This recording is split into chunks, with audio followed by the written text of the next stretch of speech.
First world war की, जिसे हम लोग प्रथम विश्व युद्ध के नाम से भी पुकारते हैं। तो हम लोग डिस्कशन करेंगे कि ये फर्स्ट वर्ल्ड वॉर कब हुआ, क्यों हुआ, किन की वजह से हुआ और प्रथम विश्व युद्ध की वजह से भारत पर क्या फर्क पड़ा, भारत की आजादी की लड़ाई ये कैसे बढ़ा देता है।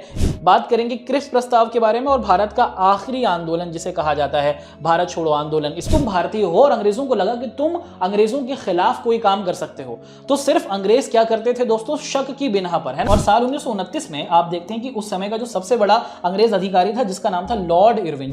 नमस्कार बच्चों, मेरा नाम है बिलाल और मैं आप सभी का स्वागत करता हूं हमारी आज की एक बहुत ही ज्यादा जबरदस्ती क्लास में। कक्षा 10वीं के प्यारे बच्चों के साथ बात करते हुए दोस्तों हम लोग आप सभी के सामने पेश करने जा रहे हैं कक्षा 10वीं का सबसे ज्यादा आप देखते हैं कि मच अवेटेड, मच डिमांडेड और मोस्ट इंटरेस्टिंग चैप्टर। जी हां, हम लोग बात कर रहे हैं दोस्तों इतिहास या फिर हिस्ट्री से संबंधित, ये हमारा इतिहास और हिस्ट्री से संबंधित हमारा ये चैप्टर है दोस्तों। और बहुत अच्छे तरीके से हम इस चैप्टर को आप सभी के साथ क्या करेंगे दोस्तों, समझेंगे। जैसे आप लोग देख पा रहे हैं चैप्टर का नाम है भारत में राष्ट्रवाद। हिस्ट्री के अंतर्गत हमें ये चैप्टर देखने को मिलता है और इस चैप्टर में हम लोग मुख्य तौर पर अपने प्यारे भारत की आजादी की कहानी को क्या करेंगे दोस्तों, डिस्कस करेंगे। तो भारत की आजादी की कहानी होगी, एक काफी इंटरेस्टिंग हमारा ये चैप्टर होगा और बहुत अच्छे तरीके से हम इस चैप्टर की हर एक बारीकी को आपके सामने रखने वाले हैं। ठीक है, आप भारत के किसी भी बोर्ड के अंदर के स्टूडेंट हो, चाहे आप यूपी के हो, बिहार बोर्ड के हो, एमपी बोर्ड के हो, राजस्थान बोर्ड के हो, किसी भी हिंदी मीडियम बोर्ड के अगर आप स्टूडेंट हैं या फिर इंग्लिश मीडियम के भी हैं, तो आपके लिए हमारी ये क्लास काफी ज्यादा महत्वपूर्ण है। लेट्स बिगिन द क्लास दोस्तों। चैप्टर का नाम है भारत में राष्ट्रवाद। इतिहास हिस्ट्री के अंदर हमें ये चैप्टर देखने को मिलता है और स्टार्ट कर देते हैं दोस्तों। सबसे पहले क्लास को करें स्टार्ट और आपसे करें डिस्कशन। उससे पहले क्यों ना हम लोग उन सभी बिंदुओं को डिस्कस कर लें जो हमारी आज की इस क्लास में हम लोग कंप्लीट करेंगे। हमारा ये चैप्टर सबसे पहले स्टार्ट होता है दोस्तों, आप देखते हैं कि भारत के आजादी का ये जो पूरा का पूरा अध्याय है, भारत में राष्ट्रवाद का ये जो पूरा का पूरा चैप्टर है दोस्तों, उसकी शुरुआत होती है फर्स्ट वर्ल्ड वॉर की, जिसे हम लोग प्रथम विश्व युद्ध के नाम से भी पुकारते हैं। तो हम लोग डिस्कशन करेंगे कि ये फर्स्ट वर्ल्ड वॉर कब हुआ, क्यों हुआ, किन की वजह से हुआ और प्रथम विश्व युद्ध की वजह से भारत पर क्या फर्क पड़ा, भारत की आजादी की लड़ाई ये कैसे बढ़ा देता है, इसको हम लोग देखेंगे। हम लोग देखेंगे सत्याग्रह के बारे में। सत्याग्रह क्या है, सत्याग्रह का क्या अर्थ है, इस सत्याग्रह के आइडिया को प्रस्तुत करने वाले व्यक्ति कौन रहे थे, उनके बारे में भी जानेंगे। गांधी जी क्या करते हैं दोस्तों, भारत में आते हैं और भारत के अंतर्गत 3 बड़े सत्याग्रह के आंदोलन करते हैं। कहां कहां पर ये आंदोलन होते हैं और कैसे ये सत्याग्रह के आंदोलन भारत में आजादी की आप देखते हैं कि लड़ाई की एक नींव तैयार करते हैं, एक शुरुआत करते हैं, उसको डिस्कस करेंगे। फिर हम लोग बात करेंगे अंग्रेजों के द्वारा बनाए गए रूल एक्ट के। उसके बाद ही भारत में किया गया अंग्रेजों का एक सबसे जघन्य आप देखते हैं कि जो घटना थी या फिर जघन्य अपराध था जिसे हम लोग जलियांवाला बाग हत्याकांड के नाम से जानते हैं, वो देखेंगे और डिस्कशन करेंगे खिलाफत आंदोलन के बारे में। उसी के साथ साथ दोस्तों हम लोग आप सभी के साथ पढ़ेंगे असहयोग आंदोलन के बारे में। साइमन कमीशन क्या है, ये भारत में क्यों आता है और ये क्यों असफल होता है, ये देखेंगे। बात करेंगे दांडी मार्च के बारे में जिसे दांडी यात्रा कहा जाता है। उसी के साथ पढ़ेंगे सविनय अवज्ञा आंदोलन। फिर हम लोग डिस्कशन करेंगे गोल मेज सम्मेलन के बारे में। फिर हम लोग पढ़ेंगे दोस्तों कि ये जो हमारा सविनय अवज्ञा आंदोलन था, इस आंदोलन के अंदर भारत के अंतर्गत मौजूद जो लोग रहे थे, जो अलग अलग प्रकार के काम किया करते थे, जैसे हमारे किसान भाई हुए, व्यापारी लोग हुए, मजदूर हुए, महिलाएं हुई, दलित लोग हुए, भारत के मुसलमान हुए, वो क्या इस आंदोलन के अंदर अपना योगदान देते हैं, उनकी क्या भागीदारी रही थी, इसको हम लोग अपने इस आज के चैप्टर में समझेंगे। और उसी के साथ साथ फिर हम लोग ये देखेंगे कि हमारे प्यारे भारत देश के अंदर आखिर ये जो राष्ट्रवाद शब्द है इसका क्या मतलब होता है और इस राष्ट्रवाद शब्द से हमारे देश में क्या भारतीयों के दिल में सच में देश प्रेम की भावना पैदा होती है। बात करेंगे क्रिप्स प्रस्ताव के बारे में और भारत का आखिरी आंदोलन जिसे कहा जाता है भारत छोड़ो आंदोलन, इसको हम लोग डिस्कस करेंगे। तो पूरे तौर पर आप देखते हैं कि दोस्तों ये जो हमारा पूरा का पूरा अध्याय है हम लोग अपनी आज की इस क्लास में कंप्लीट कर देंगे। ये थे वो टॉपिक्स जिसको हम लोग आज की क्लास में करेंगे कवर। कुर्सी की बेटी बांध लीजिए दोस्तों, स्टार्ट करने वाले हैं। बड़ा ही इंटरेस्टिंग सा हमारा ये अध्याय, चैप्टर का नाम है भारत में राष्ट्रवाद। मेरा नाम है बिलाल और हम लोग बात कर रहे हैं अपने समरी सीरीज के कक्षा 10वीं के प्यारे बच्चों के साथ। Let's begin the class. ठीक है, तो दोस्तों यहां पर हम लोग डिस्कशन करेंगे प्रथम विश्व युद्ध के बारे में। अब क्लास को करें स्टार्ट, उससे पहले दोस्तों मैं आप सभी के सामने 2 चित्र यहां पर रख रहा हूं। देखिए दुनिया में हम देखते हैं कि बहुत सी लड़ाइयां हुई हैं और उस लड़ाइयों में हम देखते हैं कि बहुत से लोगों ने अपने जीवन को खो दिया है, जी हां। लेकिन हम देखते हैं कि भाई दुनिया में हमने सबसे खतरनाक लड़ाई का जो स्वरूप देखा था वो था फर्स्ट वर्ल्ड वॉर। उसके बाद भी एक और बड़ा खतरनाक रूप दिखता है जिसे द्वितीय विश्व युद्ध कहा जाता है। हालांकि दुनिया का सबसे खतरनाक जो स्वरूप रहा था जिसने भारत की आजादी में बहुत बड़ा योगदान दिया था उसका नाम था फर्स्ट वर्ल्ड वॉर। आप देखते हैं कि लाखों लाख लोग इसके अंतर्गत मर गए थे, करोड़ों लोग इसके अंदर अपाहिज हुए थे। और ये जो हमारा प्रथम विश्व युद्ध है आप देखते हैं कि ये साल 1914 से है ना साल 1918 तक चलता है। और इस युद्ध की वजह से आप देखते हैं कि भारत में बहुत सारे बदलाव आते हैं जिसकी वजह से भारत के लोगों में आजादी की भावना को आप लोग देखते हैं कि दोस्तों शुरुआत होती है ना। अब सबसे पहले दोस्तों हम लोग क्या करें, इस प्रथम विश्व युद्ध की कहानी को आप सभी के समक्ष डिस्कस करें। क्यों ना ये जो शब्द आप सभी के सामने यहां पर रखा जा रहा है जिसे हम लोग राष्ट्रवाद कह रहे हैं, है ना, या फिर मैं अगर आप सभी के साथ चैप्टर को ही समझने की कोशिश करूं कि भाई भारत में राष्ट्रवाद ये जो शब्द है इसका अर्थ क्या होता है। हम देखते हैं कि दोस्तों राष्ट्रवाद का मतलब क्या होता है। राष्ट्रवाद का मतलब होता है देश प्रेम, है ना। आप सभी को पता है कि अंग्रेजों ने हमारे प्यारे भारत पर कब्जा कर लिया था। लगभग 200 साल से भी ज्यादा समय तक हमारा प्यारा भारत अंग्रेजों का गुलाम रहा था।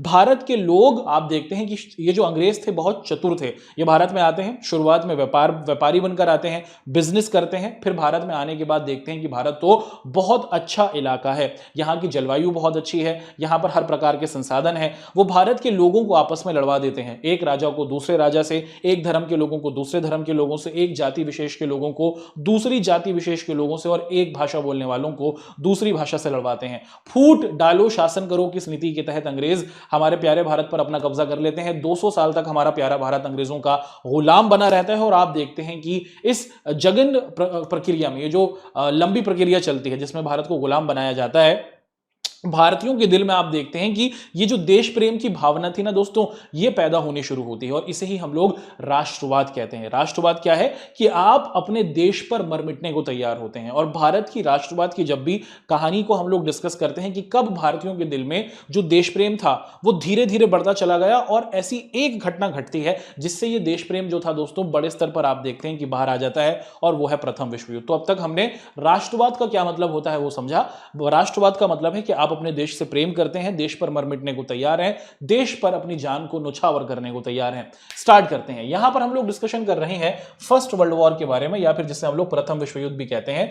भैया जी दुनिया के अंदर आप देखते हैं कि दोस्तों ये लड़ाई हुई थी, और हम सभी देखते हैं कि साल 1914 से साल 1918 तक ये लड़ाई चलती है। इसको हम लोग फर्स्ट वर्ल्ड वॉर या फिर प्रथम विश्व युद्ध के नाम से पुकारते हैं। भाई दुनिया में हम देखते हैं कि उस समय के जितने भी पावरफुल देश थे वो एक दूसरे के खिलाफ आ गए थे। एक ग्रुप था दोस्तों जिसका नाम था केंद्रीय शक्तियां, ठीक है जी। एक ग्रुप था दोस्तों जिसका नाम था केंद्रीय शक्तियां, ठीक है ना। और दूसरा जो ग्रुप था दोस्तों उसका नाम था मित्र राष्ट्र। क्या नाम था दोस्तों? दूसरा ग्रुप था मित्र राष्ट्र, है ना। इंग्लिश में इन्हें क्या कहा जाता है दोस्तों? इंग्लिश में इन्हें कहा जाता है सेंट्रल पावर्स और अलाइड पावर्स। तो ये दो ग्रुप थे, आपको दिखता है कि आपस में एक दूसरे के खिलाफ लड़ रहे थे। ये लड़ाई क्यों होती है उस पर हम लोग ध्यान नहीं देंगे, हम चैप्टर की गहराई को समझते चलेंगे। तो दुनिया में हम देखते हैं कि साल 1914 में लड़ाई शुरू होती है, और उस समय के दुनिया के जो सबसे ज्यादा पावरफुल देश थे वो एक दूसरे के खिलाफ आ जाते हैं। जैसे हमें दिखता है Austria Hungary empire, German empire, Ottoman empire. Ottoman empire को आज के समय में हम लोग तुर्की कहते हैं। हम देखते हैं रशियन एम्पायर के बारे में, फ्रांस, ब्रिटेन, और इसी के साथ इस ग्रुप में हमें अमेरिका भी देखने को मिलता है। भैया जी ये वाला जो ग्रुप था दोस्तों, जो ऊपर के आपको देश दिख रहे हैं जिन्हें हम लोग केंद्रीय शक्तियों के नाम से पुकार रहे हैं, ये वो देश थे जो हार गए थे, है ना। ये वाला जो ग्रुप था दोस्तों, ये जो केंद्रीय शक्तियों का देश का समूह था ये हार गया था, और जो मित्र राष्ट्र थे आपको दिखता है कि ये जीत गए थे, ठीक है जी हाँ। क्लियर हुआ? जी हाँ क्लियर हुआ। अब आप कहेंगे कि सर आप हमें प्रथम विश्व युद्ध के बारे में क्यों पढ़ा रहे हैं, ये चैप्टर तो भारत की आजादी के बारे में है ना। भाई भारत की आजादी आप देखते हैं कि इस चैप्टर से जुड़ी हुई है, इस बिंदु से जुड़ी हुई है। हम देखते हैं यहां पर एक देश का नाम देख रहे हैं, क्या लिखा है दोस्तों? यहां पर नाम दिख रहा है ग्रेट ब्रिटेन का। भाई ये कौन है दोस्तों? ये है अंग्रेज, है ना। ये वही है जो हम पर राज कर रहे थे। देखिए भारत प्रथम विश्व युद्ध में शामिल नहीं था। भाई हम तो गुलाम थे, हम पर तो अंग्रेजों ने कब्जा किया हुआ था। भारत तो अंग्रेजों का गुलाम था, हाँ, अंग्रेज इस युद्ध के अंदर शामिल थे और अंग्रेजों के इस युद्ध में शामिल होने की वजह से भारतीयों को भी आप देखते हैं कि अंग्रेज इस युद्ध में लेकर चले जाते हैं। चलिए, कब से कब तक ये युद्ध चला, किन किन देशों के बीच में युद्ध हुआ, कौन जीते कौन हारे और भारत इस युद्ध में था या नहीं, उसको हमने यहां पर डिस्कस किया। बढ़ते हैं आगे। देखिए, मुख्य तौर पर अगर हम समझने की कोशिश करते हैं, जो हमारा प्यारा भारत था ना दोस्तों, वो इस युद्ध में प्रत्यक्ष रूप से सीधे तौर पर हम इसकी युद्ध के अंदर शामिल नहीं थे। पीछे अगर आपने देशों को देखा होगा तो उसमें भारत तो था नहीं भाई, हम तो इस युद्ध में शामिल ही नहीं थे, बल्कि जो लोग हम पर राज कर रहे थे, ये जो ग्रेट ब्रिटेन था जिसे हम लोग अंग्रेज कहते हैं, है ना, ये लोग हाँ क्या थे दोस्तों, इस युद्ध में शामिल थे। और अंग्रेज क्या करते हैं दोस्तों, भारतीयों को इस युद्ध के अंदर खदेड़ देते हैं, है ना, ये भारतीयों को इस युद्ध के अंदर शामिल करवा देते हैं। होता क्या है कि जो इंग्लैंड थे, ये जो अंग्रेज लोग थे, इस युद्ध के अंदर शामिल थे, है ना, ये लोग मित्र राष्ट्र के ग्रुप में थे। और आप सभी को पता है कि जब भी लड़ाई होती है, जब भी वॉर होता है, तो उसके अंतर्गत आप लोग देखते हैं कि बहुत ज्यादा खर्चा होता है, संसाधन चाहिए होते हैं, आपको हथियार की जरूरत होती है, आपको सैनिकों की जरूरत होती है, आपको अपने सैनिकों को खाना खिलाने की जरूरत होती है। तो आप देखते हैं कि इंग्लैंड इसके अंतर्गत, इस लड़ाई के अंदर शामिल था। और ये जो प्रथम विश्व युद्ध हुआ ना, साल 1914 से साल 1918 तक, इस समय तक अंग्रेजों ने भारत से संबंधित बहुत से ऐसे फैसले लिए जिसने क्या कर दिया, जिसने भारतीयों के दिल में जो देश प्रेम की भावना थी, इसे बढ़ाना शुरू कर दिया, राष्ट्रवाद को बढ़ाना शुरू कर दिया। अंग्रेजों ने अपने नुकसान को कम करने के लिए, अंग्रेजों का जो खर्चा हो रहा था लड़ाई में, उस लड़ाई के खर्चे को कवर करने के लिए, अपने खजाने को भरने के लिए भारत में टैक्स बढ़ाना शुरू कर दिया। वो तो पहले से ही हमको बहुत ज्यादा लूट रहे थे। आप देखते हैं कि इस प्रथम विश्व युद्ध की वजह से उन्होंने भारतीयों से और ज्यादा टैक्स लेना शुरू कर दिया। और उसी के साथ साथ आप देखते हैं कि अपने खर्चे को पूरा करने के लिए, युद्ध को जीतने के लिए, अंग्रेजों ने सबसे पहले भारत में टैक्स को बढ़ाया, टैक्स लेना ज्यादा शुरू कर दिया। और इसके पीछे वजह यह थी कि वो अपना राजस्व, या फिर आप देखते हैं कि अंग्रेज लोग अपना खजाना भरना चाहते थे, और इसीलिए उन्होंने भारत के अंदर बड़े स्तर पर खेती करने वाले किसान हुए, लोग हुए, साधारण लोग हुए, हर इंसान से टैक्स ज्यादा से ज्यादा लेना शुरू किया। उसी के साथ साथ अब युद्ध चल रहा था। आप देखते हैं कि युद्ध के समय में आप देखते हैं कि चीजें धीरे धीरे महंगी होती चली गई, कि जब अंग्रेजों ने टैक्स बढ़ा दिया, तो टैक्स बढ़ने की वजह से आप लोग देखते हैं कि कोई चीज जो पहले सस्ती आती थी, अब उस पर ज्यादा टैक्स देना पड़ रहा है, तो अब दुकानदार उसको महंगा बेचता था। तो अंग्रेजों के टैक्स बढ़ा देने की वजह से भारत के अंदर साल 1914 से साल 1918 तक बड़े स्तर पर आप देखते हैं कि दोस्तों महंगाई बढ़ने लग जाती है। और आप देखते हैं कि साल 1913 से साल 1914 के बीच में बड़े स्तर पर आप देखते हैं कि महंगाई बढ़ जाती है, और जो साधारण खाने पीने की चीजें थी ना, आप देखते हैं कि भारत के लोग उसको भी खरीदने से पूरे तौर पर आप देखते हैं कि असमर्थ हो जाते हैं। ठीक है, भारत में महंगाई बढ़ी, भारतीयों से टैक्स लेना शुरू किया। उसी के साथ साथ तीसरी सबसे घटना जो है दोस्तों बड़ी खतरनाक है, वो ये है कि भाई इसमें, इस लड़ाई में भारतीयों को जबरदस्ती सेना में शामिल किया जाता था। ये लड़ाई हमारी थी नहीं। आप देखिए दोस्तों, ये वही लोग हैं, भारत के लोग हैं, हमारे पूर्वज रहे हैं, और आप देखते हैं कि इन लोगों को जबरदस्ती अंग्रेज क्या करते थे, अपनी सेना में शामिल करके ले जाते थे। भारत के जो गांव के इलाके के युवक थे, उनको अंग्रेज अपनी सेना में शामिल कर लेते थे और फिर इनको प्रथम विश्व युद्ध में लड़वाने के लिए भेज दिया करते थे। और वहां पर भारत के जो सैनिक थे दोस्तों, अपने जीवन को खो दिया करते थे, जिससे जब अंग्रेज जबरदस्ती भारत के लोगों को अपनी सेना में शामिल कर रहे थे, तो भारत के जो ग्रामीण इलाके के लोग थे ना, उनमें गुस्सा भरता जा रहा था। और ये गुस्सा धीरे धीरे आप देखते हैं कि एक छोटी चिंगारी है, जो ये छोटी चिंगारी है आजादी की, आप देखते हैं कि देश प्रेम की, ये बाद में धीरे धीरे एक ज्वाला बनना शुरू हो जाएगा दोस्तों। और आप देखते हैं कि इसी समय भारत के लोगों को जबरदस्ती सेना में शामिल करा, भारत में टैक्स बढ़ा, भारत के अंतर्गत महंगाई बढ़ी, और आप देखते हैं कि इसी समय के अंतर्गत आप देखते हैं कि अनाज की भी कमी हमें आती हुई दिखती है। क्या होता है दोस्तों, हम देखते हैं कि साल 1914 से साल 1918 के बीच में भारत के अंदर आप देखते हैं कि अकाल भी आ जाता है। अकाल का मतलब कि बारिश भी नहीं होती है, जिससे और जो खाने पीने की दिक्कत थी ना, वो हमें आती हुई दिखती है। और साल 1918 के आसपास हम देखते हैं कि भारत में एक और बीमारी हमें आती हुई दिख जाती है। क्या है दोस्तों, वो क्या है दोस्तों, हमें दिखता है कि इन्फ्लुएंजा नामक एक बीमारी भारत में आती है, जिससे भारत के लोग बड़े स्तर पर आपको मरते हुए दिखते हैं। तो ये जो प्रथम विश्व युद्ध था दोस्तों, अगर हम देखते हैं कि इस युद्ध में भारत तो शामिल था नहीं, लेकिन अंग्रेजों ने जिस तरीके से भारत को चलाया उस समय में, उससे भारतीयों के दिल में अंग्रेजों के प्रति गुस्सा बढ़ता चला। और ये गुस्सा धीरे धीरे आप देखते हैं कि ये भारतीयों के दिल में देश प्रेम की भावना को मजबूत करता है, भारतीयों के दिल में राष्ट्रवाद की भावना को मजबूत करता है। और उसी के साथ हम लोग क्या देखते हैं दोस्तों, कि भारतीयों के दिल में अंग्रेजों के प्रति जो गुस्सा था, वो बड़े स्तर पर भर चुका था। अब कहानी में एंट्री होगी एक व्यक्ति की। ठीक है, प्रथम विश्व युद्ध क्या था, कब हुआ, किन के बीच बीच हुआ, कौन हारा कौन जीता, और इस प्रथम विश्व युद्ध ने भारतीयों के दिल में क्या करा, ये राष्ट्रवाद कैसे हमारे दिल में पैदा हुआ, उसको हमने देखा।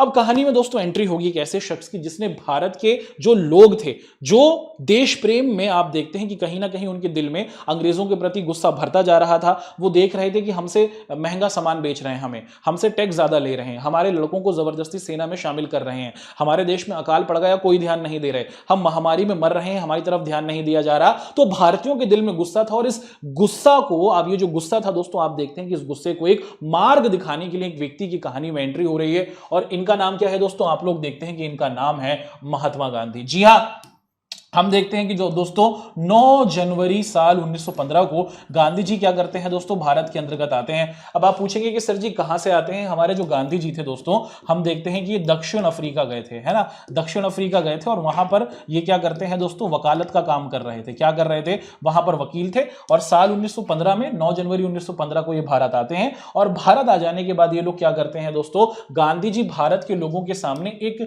नई प्रकार की, आप देखते हैं कि एक नए प्रकार का आइडिया प्रस्तुत करते हैं, या फिर एक नए प्रकार का विचार प्रस्तुत करते हैं। और इसी विचार और आइडिया को हम लोग क्या कहते हैं दोस्तों, इसी विचार और आइडिया को हम लोग सत्याग्रह कहते हैं। भैया जी सत्याग्रह है क्या, गांधी जी ये कहते हैं और भारतीयों के लोगों को बताते हैं, भारत के लोगों को बताते हैं कि अगर आपकी लड़ाई का उद्देश्य सच्चा है तो आपको अपनी लड़ाई लड़ने के लिए हथियार उठाने की जरूरत नहीं है।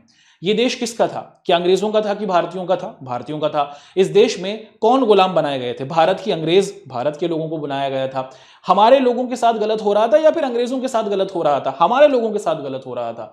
तो गांधी जी ने यह बताया भारत के लोगों को कि अगर आपकी लड़ाई का उद्देश्य सही है तो आपको अपनी लड़ाई लड़ने के लिए हथियार उठाने की जरूरत नहीं है, बल्कि आपको क्या करना होगा, बल्कि आपको अहिंसा के मार्ग पर चलना होगा। यानी कि आप क्या है दोस्तों, अगर आप लोग इकट्ठे होकर जो आपके खिलाफ काम कर रहा है उसका विरोध करेंगे, अंग्रेजों का विरोध करेंगे, तो आप अपनी बातों को मनवा सकते हैं, और इसी को सत्याग्रह कहा गया था। तो ये जो सत्याग्रह का विचार था, इसे क्या कहा जाता है दोस्तों, ये एक विचार था, एक आइडिया था जो गांधी जी ने प्रस्तुत किया, जिसमें आप अपनी लड़ाई लड़ने के लिए हिंसा नहीं करेंगे, बल्कि अहिंसा के मार्ग पर चलकर अपनी बात को अंग्रेजों से पूरा कराएंगे। और बड़े स्तर पर आप देखते हैं कि जो भारत के लोग थे वो गांधी जी की इस बात पर क्या होते हैं दोस्तों, समर्थन देना शुरू कर देते हैं। और फिर भारत में आप देखते हैं कि गांधी जी का जो क्रेज था, गांधी जी की जो प्रसिद्धि थी, वो धीरे धीरे बढ़नी शुरू होती है।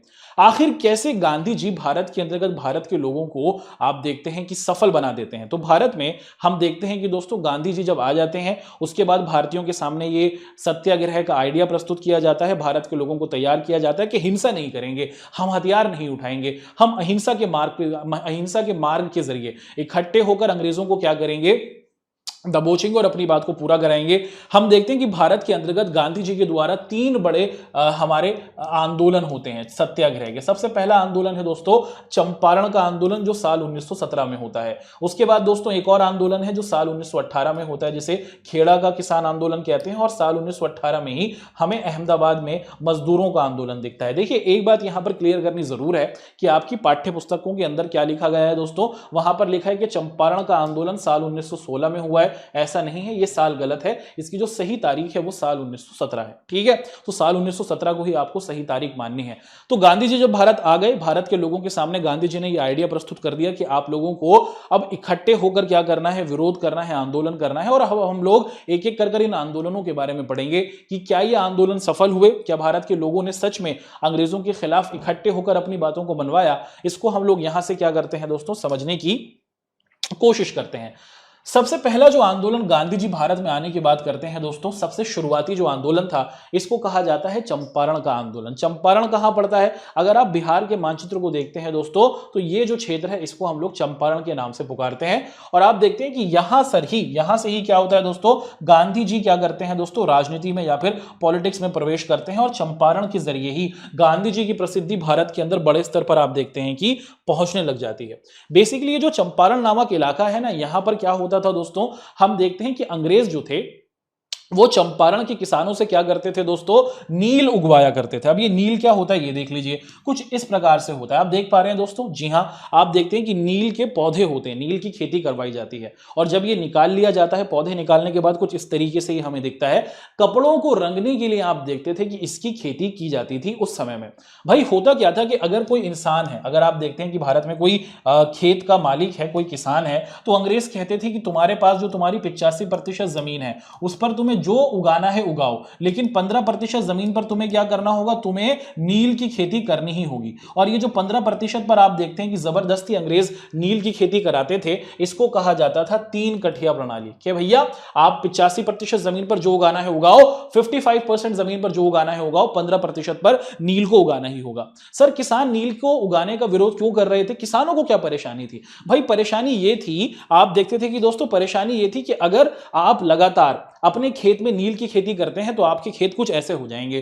कैसे हो जाएंगे दोस्तों, बंजर बन जाते थे। आप देखते थे जो किसान अंग्रेजों की बात शुरुआत में मानते हैं, वो नील की खेती करते हैं, धीरे धीरे जो उनकी जमीन की शक्ति थी आप देखते हैं कि वो खत्म हो जाती है और किसान आप देखते हैं कि उनके जो पूरे खेत थे वो बंजर हो जाते हैं। और इसी वजह से हमारे जो भारत के किसान थे, चंपारण के किसान थे, वो खुश नहीं थे और वो क्या करते हैं दोस्तों, वो अब विरोध करने की कोशिश करते हैं। क्या करते हैं, हमारे जो आंदोलन, हमारे जो मुख्य तौर पर आप देखते हैं कि जो हमारे किसान थे वो क्या करते हैं दोस्तों, इस नील की खेती से बहुत ज्यादा परेशान थे क्योंकि उनके खेत बंजर हो रहे थे। तो शुरुआत में आप देखते हैं कि जो किसान लोग थे ना चंपारण के, वो विरोध करते हैं, लेकिन अंग्रेज इनके विरोध को दबा देते हैं। फिर इसके बाद गांधी जी को आमंत्रित किया जाता है, गांधी जी को बुलावा भेजा जाता है। गांधी जी आते हैं, गांधी जी कहते हैं कि हाँ हाँ हम इस आंदोलन में अपना साथ देंगे, लेकिन क्या करना होगा, हमको शांति प्रिय तरीके से इस आंदोलन को करना होगा। भारत के किसान, चंपारण के किसान और गांधी जी मिलकर आप देखते हैं कि घेराबंदी करते हैं, विरोध प्रदर्शन किए जाते हैं और उसके बाद आखिर में अंग्रेजों को भारतीयों की बातों को मानना पड़ता है और ये जो 3 कठिया प्रणाली थी इसको समाप्त किया जाता है और ये गांधी जी का पहला सफल आंदोलन होता है। भारतीयों के दिल में कहीं ना कहीं ये विश्वास आने लगता है कि हाँ हाँ गांधी जी सही कह रहे हैं, अगर हम सच में इकट्ठा रहेंगे ना तो हमको कोई भी परेशानी नहीं होगी और धीरे धीरे हम अंग्रेजों से अपनी बातें मनवा सकते हैं और हमें आजादी मिल सकती है। तो ये पहला सफल आंदोलन हमें देखने को मिलता है जो चंपारण में गांधी जी के द्वारा होता है। ठीक है जी, चलिए अब चंपारण की सफलता के बाद हम लोग देखते हैं कि दोस्तों भारत के अंतर्गत गांधी जी के द्वारा एक और आंदोलन किया जाता है जो साल 1918 में हमें होता हुआ दिखता है ना। चंपारण के बस 1 साल बाद ही आप देखते हैं कि अहमदाबाद के अंतर्गत बहुत से मजदूर थे। आप देखते हैं कि अहमदाबाद जो है दोस्तों गुजरात में पड़ता है और यहां पर आप लोग देखते हैं कि बहुत से जो मजदूर थे वो अपने मालिकों से परेशान थे।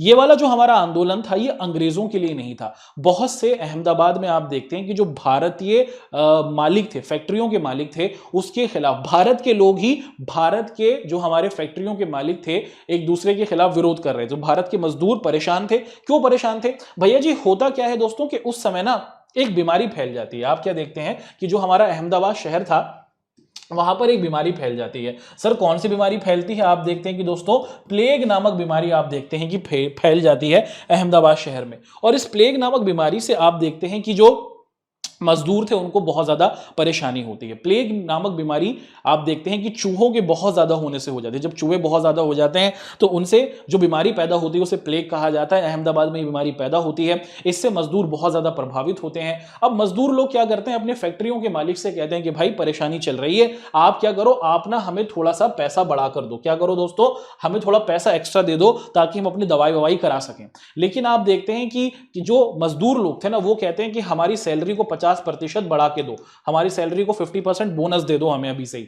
लेकिन जो फैक्ट्री के मालिक थे वो कहते हैं कि नहीं हम ऐसा नहीं कर पाएंगे, हम देख पा रहे हैं कि तुम लोग परेशान हो, हम तुम्हें 20% क्या दे पाएंगे, हम तुम्हें 20% तुम्हारा पैसा बढ़ाकर दे देंगे।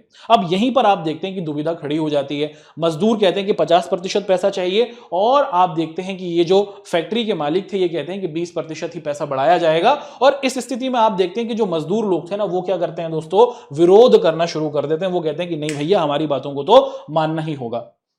गांधी जी को आमंत्रित किया जाता है, गांधी जी यहां पर भी आ जाते हैं और आप देखते हैं कि साल 1918 में गांधी जी जब पहुंच जाते हैं अहमदाबाद तो वह अहमदाबाद के मजदूरों से कहते हैं कि यहां पर भी हमें शांति प्रिय तरीके से ही अपना विरोध प्रदर्शन करना होगा। और फिर गांधी जी क्या करते हैं दोस्तों, जो फैक्ट्री के मजदूर थे और उसी के साथ साथ जो फैक्ट्री के मालिक थे इनके बीच में मीटिंग कराते हैं, मध्यस्थता कराते हैं कि ना भाई तुम्हारी भी बात सुनते हैं, आओ तुम्हारी भी बात सुनते हैं। तो मजदूर भी आ जाते हैं, फैक्ट्री के मालिक भी आ जाते हैं, गांधी जी बैठकर इनके बीच में कराते हैं डिस्कशन। मजदूर कह रहे थे कि 50% 20% पैसा बढ़ाओ। मालिक कह रहे थे कि भैया फैक्ट्री के 20% ही देंगे, गांधी जी कहते हैं कि ना तुम्हारा 35% दे दो, 35% पैसा बढ़ाकर दिया जाता है। और इसके तहत आप देखते हैं कि दोस्तों एक बड़ी समस्या जो थी, है ना, अब भारत के जो मजदूर लोग थे, गरीब तबके के लोग थे, उनको भी दिखने लगा कि हाँ भाई गांधी जी की बात तो सच्ची है, अगर हम इकट्ठे रहेंगे तो हम अपनी बातों को मनवा सकते हैं, चाहे हमारी समस्या भारतीयों से ही संबंधित हो। तो भारत में एक दूसरा बड़ा सफल आंदोलन साल 1918 में आप देखते हैं कि गांधी जी के द्वारा कर दिया जाता है।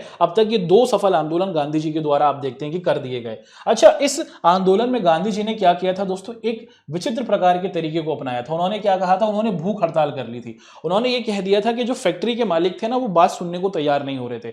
गांधी जी ने कहा कि मैं खाऊंगा ही नहीं, और गांधी जी भूख हड़ताल पर चले जाते हैं। और सबसे पहली बार गांधी जी ने अगर अपना भूख हड़ताल का जो तरीका था अपनाया था, वो सबसे पहले इसी आंदोलन में अपनाया था। और बड़े स्तर पर आप देखते हैं कि आंदोलन सफल होता है, और बाद में 35% पैसा आप देखते हैं कि जो फैक्ट्री मालिक थे वो गांधी जी को और मजदूरों को देने के लिए तैयार होते हैं। अब तक हम लोग 2 आंदोलनों के बारे में पढ़ चुके हैं। हम लोगों ने डिस्कशन किया है चंपारण के आंदोलन के बारे में, और उसी के साथ साथ हम लोग पढ़ चुके हैं दोस्तों हमारा ये जो अहमदाबाद का आंदोलन था। गुजरात के अंदर ही एक इलाका पड़ता है दोस्तों, गुजरात के अंदर ही एक क्षेत्र पड़ता है जिसे हम लोग खेड़ा कहते हैं। तो अगर आप गुजरात के मानचित्र को देखते हैं, ये जो क्षेत्र है दोस्तों, इसको हम लोग खेड़ा कहते हैं। भैया जी जो खेड़ा था ना दोस्तों, आप देखते हैं कि साल 1918 में खेड़ा के जो किसान थे ना, वो भी परेशान थे। सर खेड़ा में क्या हुआ था? भैया जी खेड़ा के अंतर्गत अंग्रेजों ने ज्यादा पैसा लेना शुरू कर दिया था। अंग्रेजों ने कहा कि भैया हमें क्या करना पड़ेगा, हमें ना टैक्स बढ़ा कर दो। और भारत के जो किसान थे वो उस समय परेशान थे, खेड़ा के जो किसान थे वो परेशान थे, क्योंकि उतनी ज्यादा फसल पैदा नहीं हुई थी। आप देखते हैं कि इसी वजह से जो किसान थे और अंग्रेज अधिकारियों के बीच में आप देखते हैं कि झगड़ा पैदा हो जाता है। और उसी के बाद आप देखते हैं कि खेड़ा के जो किसान थे उनको समझ में आ गया था कि चंपारण के किसानों ने अपनी बातें मनवाई थी, हम भी क्या करेंगे दोस्तों, अपनी बातें मनवा कर ही रहेंगे। और आप देखते हैं कि बड़ी संख्या में क्या किया जाता है दोस्तों, अंग्रेजों के खिलाफ लोग सड़कों पर आ जाते हैं। और मुख्य तौर पर किसान इसमें बिल्कुल भी नहीं डर रहे थे, और किसानों को अंग्रेज क्या करते हैं दोस्तों, जबरदस्ती जेलों के अंतर्गत डालते हैं। अंग्रेजों का ये उद्देश्य था कि भाई इनको तो हमें दबाना होगा। लेकिन आप देखते हैं जो हमारे किसान भाई थे वो बिना किसी गुस्से के, बिना किसी भय के सड़कों पर आते हैं। गांधी जी यहां पर भी पहुंचते हैं, किसानों का मार्गदर्शन करते हैं, और गांधी जी के द्वारा बताए गए तरीके का अनुसरण करते हुए हम देखते हैं कि यहां पर भी यह आंदोलन सफल हो जाता है। जो टैक्स बढ़वाया जा रहा था, जो लगान ज्यादा लिया जा रहा था, उसको आप देखते हैं कि दोस्तों समाप्त किया जाता है ना। और उसके बाद आप देखते हैं कि यह भी एक सफल आंदोलन बनता है। तो तीनों बैक टू बैक आप देखते हैं कि गांधी जी, चंपारण का आंदोलन हुआ, अहमदाबाद आंदोलन हुआ, और हमारा आप देखते हैं कि खेड़ा आंदोलन हुआ। गांधी जी इन सभी आंदोलनों को सफल कर देते हैं, और बड़े स्तर पर आप देखते हैं कि गांधी जी की वाहवाही होती है। और इसी आंदोलन में हम देखते हैं कि सरदार पटेल का भी मिलना होता है, किससे दोस्तों, गांधी जी से। तो यहां तक तो हमने देख लिया कि भाई पहले भारत के लोग परेशान थे, भारत के लोगों में गुस्सा था, इस गुस्से को सही राह दिखाते हैं गांधी जी। भारत के लोग उस राह पर चलते हैं जो सत्याग्रह का रास्ता था, सच का रास्ता था, और उस रास्ते पर चलते हुए भारत के लोग 3 सफल आंदोलनों को होते हुए देखते हैं। अब दोस्तों कहानी में हम देखते हैं कि अंग्रेजों को भी समझ में आ गया कि भाई ये तो बड़ा गलत हो रहा है, भारत के लोग तो हमसे डरते नहीं है, ये तो आंदोलन कर लेते हैं, ये चंपारण का आंदोलन कर रहे हैं, ये खेड़ा का आंदोलन कर रहे हैं। तो अंग्रेज क्या करते हैं दोस्तों, मुख्य तौर पर यहां पर भारतीयों को डराने के लिए, भारतीयों को क्या है दोस्तों, कब्जे में करने के लिए एक कानून बनाते हैं। क्या कहा जाता है उस कानून को? उस कानून को कहा जाता है दोस्तों रोलेट एक्ट, है ना। साल 1919 में अंग्रेज लोग क्या करते हैं दोस्तों, एक कानून को बनाते हैं। एक्ट का मतलब क्या होता है दोस्तों? एक्ट का मतलब होता है कानून। सर इस कानून में क्या था भाई? इस कानून में अंग्रेज ये कह रहे थे कि अगर तुम भारतीय हो, और अंग्रेज ने किसी भारतीय को देखा, और देखते हुए अंग्रेजों को लगा कि अच्छा तुम भारतीय हो, तुमने अभी कोई गलती नहीं करी है, सिर्फ तुम भारतीय हो, और अंग्रेजों को लगा कि तुम अंग्रेजों के खिलाफ कोई काम कर सकते हो, तो सिर्फ अंग्रेज क्या करते थे दोस्तों, शक की बिना पर, है ना, कि अंग्रेजों को तुम पर संदेह हो रहा है, अभी आपने कोई गलती नहीं करी है, सिर्फ अंग्रेजों को आप पर शक है, अंग्रेज सीधे ही भारत के बहुत से लोगों को क्या कर रहे थे, जबरदस्ती जेल में डाल रहे थे, और सीधे जो 2 साल तक के लिए इनको जेल में डालने की बात की गई। तो भारतीयों में डर बनाने के लिए कि तुम आंदोलन ना करो, इस कानून को अंग्रेज बनाते हैं, जिसे रोलेट एक्ट कहा जाता है। अब अंग्रेजों ने इस कानून को बना दिया। क्या भारत के लोग इस कानून को पास होने देंगे? क्या भारत के लोग इसका विरोध नहीं करेंगे? यहां पर हम लोग इसको समझने की कोशिश करते हैं। तो साल 1919 में अंग्रेजों ने इस कानून को बनाया, जिसे रोलेट एक्ट कहा गया, कि सिर्फ अंग्रेजों को तुम पर शक है, और शक होने की वजह से अंग्रेज तुमको सीधे ही जेल में डाल देंगे। अब जब यह आंदोलन होता है तो दोस्तों हम देखते हैं कि बड़े स्तर पर भारत के लोग इसका विरोध करते हैं। गांधी जी अपने साथियों के साथ क्या कर देते हैं दोस्तों, सड़कों पर आते हैं। भारत के बाजार हुए, भारत की दुकानें हुई, भारत के अंतर्गत आप देखते हैं कि स्कूल हुए, वो सब बंद कर दिए जाते हैं, और भारत के लोग इसका उसका विरोध कर रहे हैं कि ये बहुत गलत कानून तुमने बनाया है। इसी कानून को दोस्तों आप देखते हैं कि गांधी जी ने एक और नाम से भी पुकारा था। इसी कानून को गांधी जी काला कानून भी कहते थे। क्या कहते थे दोस्तों? काला कानून। काला कानून क्यों कहते थे? जैसे आप देखते हैं जो काला रंग होता है वो कैसा रंग होता है दोस्तों? काला रंग जो होता है ना वो शोक का रंग होता है। शोक मतलब एक गम का रंग होता है ना। तो ये भारतीयों के लिए गम में लाने वाला कानून था और इसीलिए गांधी जी इसे काला कानून कह रहे थे। अब अंग्रेज जो थे दोस्तों वो मुख्य तौर पर जब ये देखते हैं कि भारत के लोग सड़कों पर आ गए, ये जो चित्र है आपके सामने उसी घटना से लिया गया चित्र है। ये पैसा देकर बुलाई गई जनता नहीं है दोस्तों, ये देश के मतवाले हैं, हमारे वो भारत की स्वतंत्रता सेनानी हैं जिन्होंने अपनी जान की आहुति दे दी है ना। आप देखते हैं कि जब ये कानून भारत में पारित किया जाता है तो भारत के जो लोग थे वो सड़कों पर आ जाते हैं भाई। फिर उसके बाद आप लोग देखते हैं कि क्या होता है दोस्तों, फिर आप देखते हैं कि अंग्रेज लोग ये जो विरोध किया जा रहा था रोलेट एक्ट के पास होने का, इसको रोकने के लिए बड़े स्तर पर क्या करते हैं, अपनी सेना को लाते हैं और गांधी जी को भी क्या कर दिया जाता है, ये कह दिया जाता है कि ये जो शहर शहर घूम रहे हैं इसको भी रोका जाए। और गांधी जी को क्या कर दिया जाता है दोस्तों, दिल्ली में आने से रोका जाता है। वो गुजरात में थे, वो दिल्ली से आने में उनको रोका जाता है। घटना बढ़ती है आगे। अब जब रोलेट एक्ट भारत के अंतर्गत पास हो गया था, भारतीयों के दिल में गुस्सा था, भारत के लोग आंदोलन कर रहे थे। अगर भारत के लोग बाहर जाकर विरोध करते थे उस कानून का तो अंग्रेज लोग उनको पकड़ रहे थे। अब दोस्तों यहां पर हम लोग आप सभी को लेके चलेंगे भारत के एक राज्य की तरफ, एक प्रांत की तरफ जिसका नाम है पंजाब। हमारे पंजाब में आप देखते हैं कि एक शहर है जिसका नाम है अमृतसर। 10 अप्रैल 1919 की घटना है ना। 10 अप्रैल सन 1919 में ये जो रोलेट एक्ट था इसके पारित हो जाने के बाद बहुत से जो प्रदर्शनकारी थे वो विरोध कर रहे थे अमृतसर शहर में। अब आप देखते हैं कि जो अंग्रेज अधिकारी थे वहां पर वो क्या करते हैं, वो पूरे शहर के अंदर कर्फ्यू लगा देते हैं। क्या कर देते हैं दोस्तों, मार्शल लॉ लगा देते हैं, यानी कि कर्फ्यू लगा देते हैं कि कोई भी भैया बाहर नहीं रहेगा, अगर रहेगा तो हम उसको क्या देंगे, सजा देंगे। तो कुछ ऐसी चीज आप देखते हैं कि अंग्रेजों के द्वारा कर दी जाती है। और उस समय आप देखते हैं कि अमृतसर शहर में आप देखते हैं कि शांति स्थापित करने की जिम्मेदारी इस व्यक्ति को दी जाती है। कौन है ये व्यक्ति दोस्तों? इसका नाम है जनरल डायर। इस व्यक्ति को जिम्मेदारी दी जाती है अंग्रेजों के द्वारा कि तुम्हें अमृतसर शहर में शांति स्थापित करनी है। ठीक है, तो 10 अप्रैल को थोड़ा सा विरोध होता है, लेकिन ये आप देखते हैं कि ये इस विरोध को दबा देते हैं, शहर में कर्फ्यू लग जाता है। बढ़ते हैं आगे, तारीख आ जाती है 13 अप्रैल 1919। ठीक है, तो 13 अप्रैल 1919 को आप देखते हैं कि पंजाब के अमृतसर शहर में पंजाबियों के द्वारा आप देखते हैं कि पंजाब हमारे क्षेत्र में एक त्यौहार मनाया जाता है जिसे बैसाखी कहा जाता है। उस दिन बैसाखी का दिन था और बैसाखी वाले दिन आप देखते हैं कि बहुत से जो लोग थे वो जलियांवाला बाग में मिलते हैं। जलियांवाला बाग क्या है दोस्तों? आप देखते हैं कि एक बाग था, ठीक है, और आप देखते हैं कि ये जो बाग था दोस्तों 3 तरफ से दीवारें थी, एक तरफ से आने जाने का रास्ता था, 3 तरफ से दीवारें थी, एक तरफ से आने जाने का रास्ता था। और यहां पर जो लोग थे आपको देखते हैं कि वो आते हैं इस बाग में जमा होकर, वो बैसाखी का त्यौहार मना रहे थे और उसी के साथ साथ शांति प्रिय तरीके से ये जो काला कानून अंग्रेजों ने बनाया था ना इसका विरोध कर रहे थे। इस मीटिंग में, इस जलियांवाला बाग घटना में आप देखते हैं कि दोस्तों बहुत से बच्चे थे, महिलाएं थी, बुजुर्ग थे, लोग होते हैं, है ना।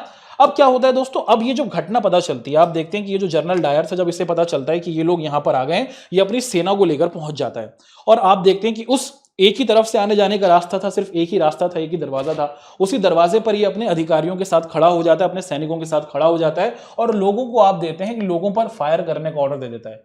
क्या इन लोगों की कोई गलती थी? नहीं, ये लोग तो शांति प्रिय तरीके से विरोध कर रहे थे। आप देखते हैं कि इन लोगों की कोई भी गलती नहीं थी, लेकिन आप क्या देखते हैं दोस्तों, ये भीड़ पर गोली चलवा देता है और इस घटनाकांड में आप देखते हैं कि बहुत सारे लोगों की जान चली जाती है ना। सैकड़ों लोग आप देखते हैं कि इस जलियांवाला बाग हत्याकांड से क्या हो जाते हैं दोस्तों, समाप्त हो जाते हैं। ठीक है, अब जब ये घटना घटती है ना और जब इसकी खबर भारत के लोगों को पहुंचती है तो भारतीयों के दिल में और गुस्सा भर जाता है कि पहले अगर हम तुम्हारा विरोध कर रहे हैं शांति प्रिय तरीके से तो तुमने रोलेट एक्ट बना दिया, उसके बाद अगर हम रोलेट एक्ट बनाने का विरोध कर रहे हैं तो तुम हमें जान से मार रहे हो। तो भारतीयों के दिल में, भारत के नेताओं के दिल में अंग्रेजों के प्रति जो गुस्सा था वो बहुत ज्यादा बढ़ता चला गया था। इस जनरल डायर का क्या हुआ ये पता कर लेते हैं। इस जनरल डायर था दोस्तों, हम लोग देखते हैं कि जनरल डायर था ना, भारत के लोग इसका विरोध कर रहे हैं कि ये तो खूनी दरिंदा है, ये तो क्या कर रहा है, इसने तो लोगों को मार दिया है, हमारे हजारों लोगों को आप देखते हैं कि इसके द्वारा मार दिया गया, निहत्थे बच्चे है ना, मासूम बच्चे, औरतें, बुजुर्ग लोग, सबको मार दिया जाता है इसके द्वारा। सेना से क्या कर दिया जाता है दोस्तों, आप देखते हैं कि इसको हटाया जाता है। और ये जो घटनाक्रम हुआ था, आप देखते हैं कि ये जो जलियांवाला बाग हत्याकांड हुआ था, इसकी जांच के लिए आप देखते हैं कि अंग्रेजों के द्वारा एक कमेटी बनाई जाती है जिसे हंटर कमेटी कहते हैं। हंटर कमेटी क्या है दोस्तों? हंटर कमेटी, जलियांवाला बाग हत्याकांड हुआ उसकी जिम्मेदार कौन था इसको जांच करने के लिए एक कमेटी बनाई गई थी। इसका जो अध्यक्ष था उसका नाम हंटर था, तो उसी के नाम पर इस कमेटी को बनाया गया था। बढ़ते हैं आगे। तो भारतीयों के दिल में अब गुस्सा हो चुका है दोस्तों, भारत के लोग अंग्रेजों के खिलाफ कोई बड़ा आंदोलन करना चाहते हैं। अब यहां पर हम लोग देखते हैं कि दोस्तों एक नई चीज हमें होती हुई दिखेगी भारत की आजादी से संबंधित, और वो क्या है, भारत में एक बड़ा आंदोलन हम लोग होते हुए देखेंगे, है ना। और उसी के साथ साथ आप देखते हैं कि दोस्तों भारत में एक बड़े आंदोलन से पहले एक छोटे आंदोलन की शुरुआत होगी, जिसे हम लोग क्या कह रहे हैं दोस्तों, जिसे हम लोग कह रहे हैं खिलाफत आंदोलन। सर ये खिलाफत आंदोलन क्या है? देखिए मुख्य तौर पर अगर आपको याद होगा दोस्तों, है ना, जब हमने चैप्टर की शुरुआत करी थी तो हमने बहुत अच्छे तरीके से इस बिंदु को डिस्कस किया था। हमने क्या देखा था, हमने देखा था कि जब प्रथम विश्व युद्ध चल रहा था, जब फर्स्ट वर्ल्ड वॉर चल रहा था, एक तरफ अंग्रेज थे, देखिए यहां पर अंग्रेज थे, और दूसरी तरफ आपको एक देश दिखता है जिसे हम लोग ऑटोमन साम्राज्य कह रहे हैं, इसे आज के समय में तुर्की कहा जाता है। अंग्रेज और उसी के साथ साथ ये जो ऑटोमन साम्राज्य थे एक दूसरे के खिलाफ लड़ रहे थे, और प्रथम विश्व युद्ध जब खत्म हुआ साल 1918 में, तो अंग्रेज लोग जीत गए, और अंग्रेजों ने कहा कि ये जो मेरे खिलाफ खड़े हुए थे ना तुर्की लोग, इनको मैं नहीं छोड़ूंगा, इस पूरे देश को मैं क्या कर दूंगा, टुकड़े टुकड़े में बांट दूंगा और इनके राजा को हटा दूंगा। आप देखते हैं कि मुसलमान जो हैं, दुनिया में जितने भी मुसलमान हैं दोस्तों, है ना, ध्यान से सुनिएगा, आपको हर कहानी बहुत अच्छे तरीके से समझ में आती रहेगी। आप क्या देखते हैं, आप देखते हैं कि जो अंग्रेज थे ना वो क्या कर लेते हैं दोस्तों, अंग्रेज जो थे वो प्रथम विश्व युद्ध को जीत जाते हैं, और साल 1918 के बाद अंग्रेज क्या करते हैं दोस्तों, ये जो ऑटोमन साम्राज्य था, इस ऑटोमन साम्राज्य को तोड़ने की कोशिश करते हैं। सर ऑटोमन साम्राज्य में तोड़ा जा रहा है, चलिए ठीक है, लेकिन ये भारत की आजादी से कैसे संबंधित है भाई?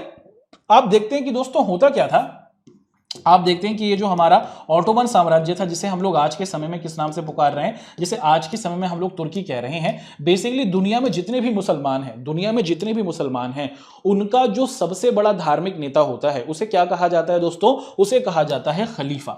और ये जो खलीफा जी थे वो कहां रहा करते थे दोस्तों, वो तुर्की में रहा करते थे।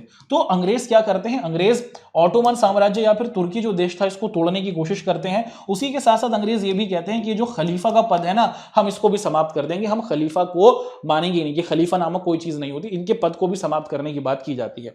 अब इसके बाद आप देखते हैं कि ये जो खिलाफत का, अब देखते हैं कि भारत के मुसलमानों को जब ये पता चलता है कि भाई ऐसा हो रहा है कि अंग्रेज चलिए हमारे देश पर राज कर रहे हैं, ठीक है, हमें परेशान करते हैं, ठीक है, अब हमारे जो सबसे बड़े धार्मिक नेता हैं, जब भारत के मुसलमानों को पता चलता है कि भारत के जो सबसे बड़े, भारत के, दुनिया के जो मुसलमानों के सबसे बड़े धार्मिक नेता हैं खलीफा जी, उनका पद समाप्त किया जा रहा है, तो भारत के मुसलमानों के दिल में आता है गुस्सा, और भारत के मुसलमान क्या करते हैं, एक प्रकार से एक आंदोलन शुरू करते हैं, है ना। और इसी आंदोलन को हम लोग क्या कहते हैं दोस्तों, खिलाफत आंदोलन कहते हैं।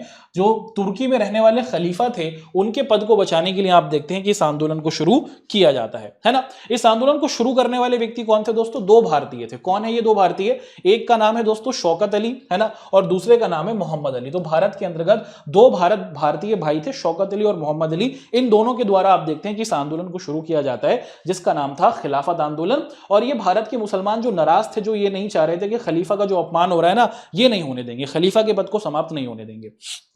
तो साल 1919 में आप देखते हैं कि इस आंदोलन को भारत में शुरू किया जाता है। अब आप देखते हैं कि भारत में यह आंदोलन शुरू हुआ, उसके बाद आप देखते हैं कि क्या हुआ दोस्तों, उसके बाद महात्मा गांधी जो थे ना, वो क्या करते हैं दोस्तों, इस आंदोलन को एक बहुत अच्छा मौका देखते हैं। गांधी जी ये कहते हैं कि ये आंदोलन भारत के मुसलमानों ने शुरू किया है, भारत के मुसलमानों के खलीफा के पद को बचाने के लिए यह आंदोलन है। गांधी जी ये कहते हैं कि भारत के जो हमारे हिंदू भाई हैं उनको भी इस आंदोलन में शामिल होना चाहिए, क्योंकि अगर हम दोनों मिलकर, भारत के हिंदू और भारत के मुसलमान मिलकर इस खिलाफत आंदोलन में आ जाएंगे तो हम अंग्रेजों पर दबाव बना सकते हैं। आप देखते हैं कि साल 1919 में क्या किया जाता है, भारत के उस समय के जो बड़े मुस्लिम थे, जैसे मौलाना अबुल कलाम आजाद हुए, हसमत मोहानी करके जो उर्दू के बहुत बड़े कवि थे, ये सभी लोग क्या करते हैं, खिलाफत समिति का गठन करते हैं, और ये लोग तुर्की यानी ये जो ऑटोमन साम्राज्य था उसको बचाने की, अपने खलीफा को बचाने की कोशिश करते हैं और अंग्रेजों के खिलाफ इकट्ठा होते हैं। फिर क्या हुआ दोस्तों, जैसे आप सभी को पता है कि गांधी जी मुख्य तौर पर क्या कहते हैं, वो खिलाफत आंदोलन का समर्थन कहते हैं। वो कहते हैं कि भारत के हिंदुओं को भी इस आंदोलन के अंदर शामिल होना चाहिए, और वो अपना समर्थन इस आंदोलन को दे देते हैं, ठीक है। फिर क्या हुआ दोस्तों, आप देखते हैं कि इसके जरिए गांधी जी ये कोशिश कर रहे थे कि भारत के जो हिंदू और मुस्लिम लोग हैं वो इकट्ठे आए और उनके अंदर एकता बने, और इस एकता के जरिए हम लोग अंग्रेजों से अपनी बातें बनवा सकें। यह आंदोलन साल 1919 में आप देखते हैं कि शुरू होता है, लेकिन हम देखते हैं कि साल 1924 में ये जो खिलाफत आंदोलन था ये समाप्त हो जाता है। सर क्यों समाप्त हो जाता है? क्योंकि जो अंग्रेज थे ना वो क्या कर देते हैं दोस्तों, तुर्की जो था, ऑटोमन साम्राज्य जो था, जो उनका राजा था, उस राजा को हटा देते हैं। जो खलीफा था उनका पद अंग्रेज सच में समाप्त कर ही देते हैं, अंग्रेज जीत जाते हैं और खलीफा के पद को समाप्त कर दिया जाता है। अब जब खलीफा का ही पद नहीं है तो फिर काहे का खिलाफत आंदोलन चलता? तो आप देखते हैं कि खिलाफत आंदोलन को साल 1924 में खत्म किया जाता है। हालांकि इस आंदोलन के जरिए भारत के मुस्लिम भाई, भारत के हिंदू भाई एक दूसरे के साथ इकट्ठे हो जाते हैं। ठीक है दोस्तों, तो अभी भी हमने देखा कि यह खिलाफत आंदोलन क्या है, यह खिलाफत आंदोलन कब शुरू होता है, उसके शुरू होने की क्या कहानी रही थी, उसको हमने बहुत अच्छे तरीके से आप सभी के सामने रखा है। अब आगे बढ़ते हैं। देखिए, आप सभी को याद होगा दोस्तों, जलियांवाला बाग हत्याकांड हुआ। आपको पता है कि भारत के अंदर रोल एक्ट अंग्रेजों ने पारित कर दिया। खिलाफत आंदोलन के जरिए भारत के मुस्लिम, भारत के हिंदू इकट्ठे हुए हैं। अब भारतीयों के दिल में गुस्सा था। एक तो भारत के लोगों को जबरदस्ती अंग्रेजों ने मारा, हम विरोध करते हैं तो हमें परेशान कर रहे हैं, भारत की जमीन पर ही भारत को लूट रहे हैं, भारत की महिलाओं को परेशान करते हैं, भारत के बच्चों को परेशान करते हैं, भारत के युवकों को परेशान करते हैं, हमारे ही देश में हमें ही गुलाम बना रखा है और उसके बाद हमको लूट रहे हैं। तो भारतीयों के दिल में जो ये गुस्सा था ना, इस गुस्से को आप देखते हैं कि गांधी जी अब एक बहुत बड़े तौर पर परिवर्तित करने की कोशिश करते हैं और गांधी जी यहां पर क्या करते हैं दोस्तों, एक बहुत बड़ा आंदोलन भारत में शुरू करते हैं जिसको कहा जाता है असहयोग आंदोलन। साल 1920 में गांधी जी के द्वारा आप देखते हैं कि इस आंदोलन को शुरू किया जाता है और इस आंदोलन में मुख्य तौर पर गांधी जी क्या करते हैं दोस्तों, इस आंदोलन में गांधी जी भारत के अंतर्गत बड़े स्तर पर इस आंदोलन को शुरू करते हैं। ये आंदोलन जो था, ये जो असहयोग आंदोलन का आइडिया था ना, बेसिकली दोस्तों आप देखते हैं कि इस आइडिया को गांधी जी ने दक्षिण अफ्रीका में ही सोच लिया था। उन्होंने ये देखा था कि भारत के अंतर्गत अगर मैं आपसे पूछूं कि किन की संख्या ज्यादा थी, भारत के अंदर कौन लोग ज्यादा थे, अंग्रेज ज्यादा थे या फिर भारत के लोग ज्यादा थे? भाई अंग्रेज होंगे 2, 4, 5 लाख, है ना, लेकिन आप देखते हैं कि भारत के लोग ज्यादा थे ना, हम तो करोड़ों में रहे थे, है ना। आप क्या देखते हैं दोस्तों कि भारत के अंदर ये करोड़ों की जनता इन कम मुट्ठी भर अंग्रेजों के जरिए कैसे गुलाम बन गई? तो इसके पीछे महात्मा गांधी बताते हैं कि हम लोग अंग्रेजों का सहयोग करते रहे, अंग्रेज हमारे देश में व्यापारी बनकर आए और उसके बाद उन्होंने कब्जा कर लिया हमारे ऊपर। उन्होंने कहा कि कल से हम तुम्हारे राजा। हमने कहा कि जी ठीक है। कल से हम तुमसे टैक्स लेंगे खेती पर, जी माई बाप हम दे देंगे। कल से तुमसे हम टैक्स लेंगे जंगल में जाने पर, जी हम दे देंगे। अंग्रेजों ने कहा कि तुम अब किसी और दूसरे आदमी के साथ बिजनेस नहीं करोगे, हमसे ही करोगे। हमने कहा कि हम जी मान लेंगे। तो गांधी जी ने यह बताया कि भारत के लोग अंग्रेजों का सहयोग करते रहे, जो वो कहते रहे हम उसको मानते रहे और इसी सहयोग की वजह से भारत क्या हुआ दोस्तों, गुलाम हुआ। और गांधी जी क्या कहते हैं, साल 1909 में ही एक किताब लिखते हैं और इस किताब का नाम रखा जाता है हिंद स्वराज। और इसी किताब में गांधी जी ये कहते हैं कि अंग्रेजों के साथ जो हम गुलाम बन पाए हैं उसकी सबसे बड़ी वजह है कि हमने अंग्रेजों का सहयोग किया।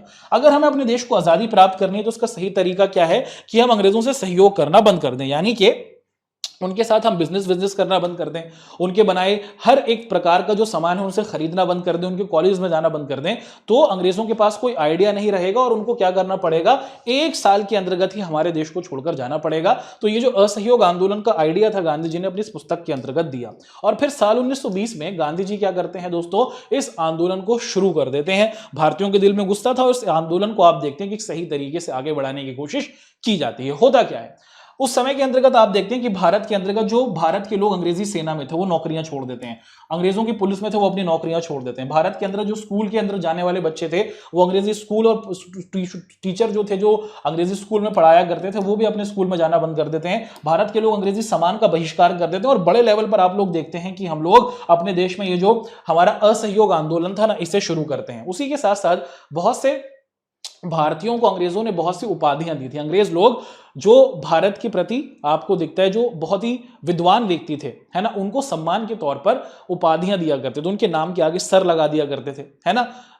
तो बहुत से जो भारत के लोगों को अंग्रेजों ने उपाधियां दी थी, टाइटल्स दिए थे, वो भी भारतीयों ने वापस कर दिए कि नहीं चाहिए हमें तुम्हारी उपाधियां, ले जाओ अपनी उपाधियां, हम तुम्हारे साथ बिजनेस नहीं करेंगे, तुम्हारे कॉलेज में नहीं पढ़ेंगे, तुम्हारे स्कूल में नहीं पढ़ेंगे। तो बड़े स्तर पर भारत में आप देखते हैं कि यह आंदोलन साल 1920 में शुरू हुआ। क्या यह आंदोलन सफल हुआ? आंदोलन में हुआ तो ये, क्या यह आंदोलन सफल हुआ, यहां पर हम लोग डिस्कस करते हैं। भाई हम देखते हैं कि यह आंदोलन बड़े स्तर पर शुरू हो गया साल 1920 में और भारत के अंतर्गत हर समाज के जो लोग थे वो इस आंदोलन के अंदर बड़े स्तर पर कूद जाते हैं और भारत के अंतर्गत आप देखते हैं कि भारत के हर समाज के लोग इस आंदोलन के अंदर अपना योगदान देने की कोशिश करते हैं। अब यहां पर हम लोग समझने की कोशिश करेंगे कि जो शहरों में रहने वाले लोग थे साल 1920 में, जब ये असहयोग आंदोलन हो रहा था, तो शहरों में रहने वाले लोगों ने इस आंदोलन को लेकर क्या प्रतिक्रिया दी थी। तो भारत में साल 1920 में जो शहरों में रहने वाले लोग थे ना दोस्तों, उस आंदोलन में बड़ी अच्छी संख्या में भागीदारी करते हैं। शहरों के रहने वाले स्कूल बच्चे जो थे वो अंग्रेजी स्कूल और कॉलेज में पढ़ना बंद कर देते हैं। उसी के साथ साथ टीचर्स अपना इस्तीफा दे देते हैं। बहुत से लोग क्या करते हैं दोस्तों, अपना पूरा का पूरा आप देखते हैं कि इस तरीके से अंग्रेजों का विरोध करना शुरू कर देते हैं। अंग्रेजी लोगों के साथ क्या किया जाता है दोस्तों, जो विदेशी वस्तुएं थी ना, जो सामान था, उसका भी आप देखते हैं कि बहिष्कार बड़े लेवल पर आप देखते हैं कि किया जाता है। तो ये कुछ घटना हमें होती हुई दिखती है। उसी के साथ साथ आप देखते हैं कि इसी साल में, है ना, साल 1920 में ये आंदोलन शुरू हुआ, बड़े लेवल पर यह आंदोलन हमें होता हुआ दिखता है। फिर हम लोग क्या देखते हैं दोस्तों, हम लोग यहां पर देखते हैं कि भारत के लोग अब अंग्रेजों की क्या करने लगे, अंग्रेजों की जो दुकानें थी, जहां पर अंग्रेज लोग अपने कारखाने और दुकान थे वहां पर सामान को बेचा करते थे ना, उसकी क्या करने लगते हैं भारत के लोग, उसकी पिकेटिंग करने लगते हैं। पिकेटिंग का मतलब क्या है दोस्तों, पिकेटिंग एक अंग्रेजी शब्द है जिसका मतलब होता है हिंदी में घेराव। तो भारत के लोग अंग्रेजों की बनाई जो दुकानें थी उनका घेराव करते थे और फिर उसके बाद आपको देखते हैं कि उनके बनाए सामानों को जला दिया करते थे। तो बड़े स्तर पर आप देखते हैं कि भारत के लोग अपना विरोध कर रहे थे, है ना, उनसे सामान नहीं ले रहे थे और जो सामान मौजूद था बाजारों में, भारत के लोगों ने उनको जला दिया कि तुम्हारे साथ रखेंगे ही नहीं अपने देश में उस सामान को। साल 1921 से साल 1922 तक अगर आप लोग देखें तो शुरुआत में ये 102 करोड़ आप देखते हैं कि भारत के साथ अंग्रेज बिजनेस कर रहे थे। बाद में मात्र ये 57 करोड़ ही रह गया और भारत के लोगों ने बड़े स्तर पर अंग्रेजों के बनाए जो ये कपड़े थे ना, आप देखते हैं कि उनसे अपने कपड़ों को खरीदना बेचना बंद कर दिया। अब दोस्तों ये जो आंदोलन था बड़े स्तर पर शुरू हुआ, हर लोगों ने, समाज के हर वर्ग के लोगों ने जो शहर में थे इस आंदोलन का विरोध किया। क्या ये आंदोलन सफल हुआ? आप सभी को पता है कि यह आंदोलन सफल नहीं हुआ, क्योंकि अगर सफल हो जाता तो हमें साल 1920 के आसपास की आजादी मिल जाती।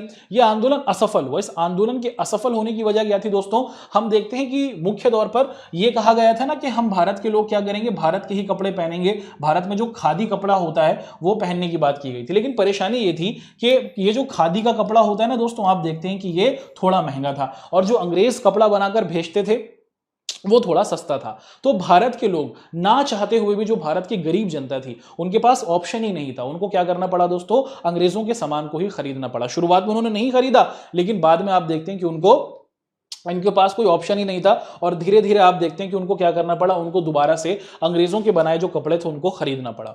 इसी के साथ साथ जो बच्चे थे, जो टीचर्स थे, जिन्होंने पढ़ाई छोड़ दी थी, स्कूल जाना बंद कर दिया अंग्रेजों के, कॉलेजेस में जाना बंद कर दिया। कब तक बंद करें, 1 महीना, 6 महीना, 1 साल, आप देखते हैं कि बहुत लंबे समय तक आप देखते हैं कि वेट किया गया और कुछ इस आंदोलन का आप देखते हैं कि कोई एक निष्कर्ष नहीं निकल रहा था कि कब तक आंदोलन चलेगा। और बहुत से भारत के जो शिक्षक थे, बहुत से भारत के जो स्टूडेंट्स थे, आप देखते हैं कि इनके लिए कोई भारतीय संस्थान भी नहीं था भारत के अंदर। इन लोगों के लिए आप देखते हैं कि इनको भारत का कोई कॉलेज या फिर भारत का कोई स्कूल भी नहीं मिला जो अच्छी शिक्षा दे पाता। और इसी वजह से ना चाहते हुए भी भारत के इन टीचर्स को, भारत के इन स्टूडेंट्स को दोबारा से अंग्रेजों के बनाए कॉलेजेस में, अंग्रेजों के बनाए स्कूल में जाकर पढ़ाने लगा। और इसी वजह से हम देखते हैं कि शहरों में बड़े स्तर पर शुरू हुआ ये आंदोलन, धीरे धीरे आप देखते हैं कि ये क्या होने लगता है दोस्तों, ये कमजोर होने लगता है। अब आगे के घटनाक्रम को देखते हैं। ठीक है, यहां पर हम लोग डिस्कशन करेंगे दोस्तों एक बहुत ही अच्छे से बिंदु के बारे में, जिसे कहा जा रहा है अवध। अब ये अवध कहां पड़ता है दोस्तों? अवध जो है आज के समय में हमारा जो यूपी है ना, वहां पर हमें दिखता है। आप देखते हैं कि दोस्तों वहां पर आप देखते हैं कि अवध नामक की जो क्षेत्र था, यहां पर एक व्यक्ति रहा करते थे जिनका नाम था बाबा रामचंद। ये रहे जी बाबा रामचंद जी। आप देखते हैं कि जब भारत के अंतर्गत असहयोग आंदोलन को शुरू कर दिया गया था, उसी समय के अंतर्गत जो हमारा अवध इलाका था ना दोस्तों, वहां पर अवध के जो किसान थे ना वो बहुत ज्यादा परेशान थे। और ये जो हमारे बाबा रामचंद हैं, ये बंधुआ मजदूर थे, यानी कि अंग्रेज इनको भारत से बाहर ले गए थे, वहां उनसे मजदूरी कराई थी, फिर ये भारत आ जाते हैं वापस और फिर ये अवध में भारत के किसानों के साथ जुड़ते हैं। अवध के जो किसान थे ना दोस्तों, उनसे मालगुजारी कराई जाती थी, यानी कि बहुत ज्यादा काम करवाया जाता था, पैसा बहुत कम दिया जाता था। तो जो भारत के अवध के जो किसान थे वो बहुत ज्यादा परेशान थे। तो पूरे देश में असहयोग आंदोलन चल रहा था, लेकिन अवध के किसानों की अपनी समस्या थी, वो अपनी समस्या से जूझ रहे थे। और आप देखते हैं कि इसी समस्या की तरफ ध्यान दिया जाता है पंडित नेहरू के द्वारा, है ना। पंडित नेहरू क्या करते हैं दोस्तों, जून 1920 में अवध में आते हैं और अवध में आने के बाद क्या करते हैं, वो किसानों से कहते हैं कि हाँ, हमने तुम्हारी समस्याओं को देखा, तुम परेशान हो, तुम्हारे साथ गलत हो रहा है, तुम क्यों ना ये जो हमारा पूरे देश में आंदोलन चल रहा है असहयोग आंदोलन, इसमें हमारे साथ जुड़ जाओ। तो भारत के लोगों को आप देखते हैं कि भारत के जो नेता लोग थे कैसे इस आंदोलन में शामिल कर रहे थे वो हम देखते हैं। किसान जो थे दोस्तों उनसे मालगुजारी की बहुत ज्यादा काम कराया जाता है, बहुत कम पैसा दिया जाता है, इससे परेशान थे और इसीलिए आप देखते हैं कि नेहरू जी वहां पहुंचते हैं और इन किसानों की समस्या को सुनने के बाद कहते हैं कि आप क्या करिए, आप हमारे साथ जुड़ जाइए।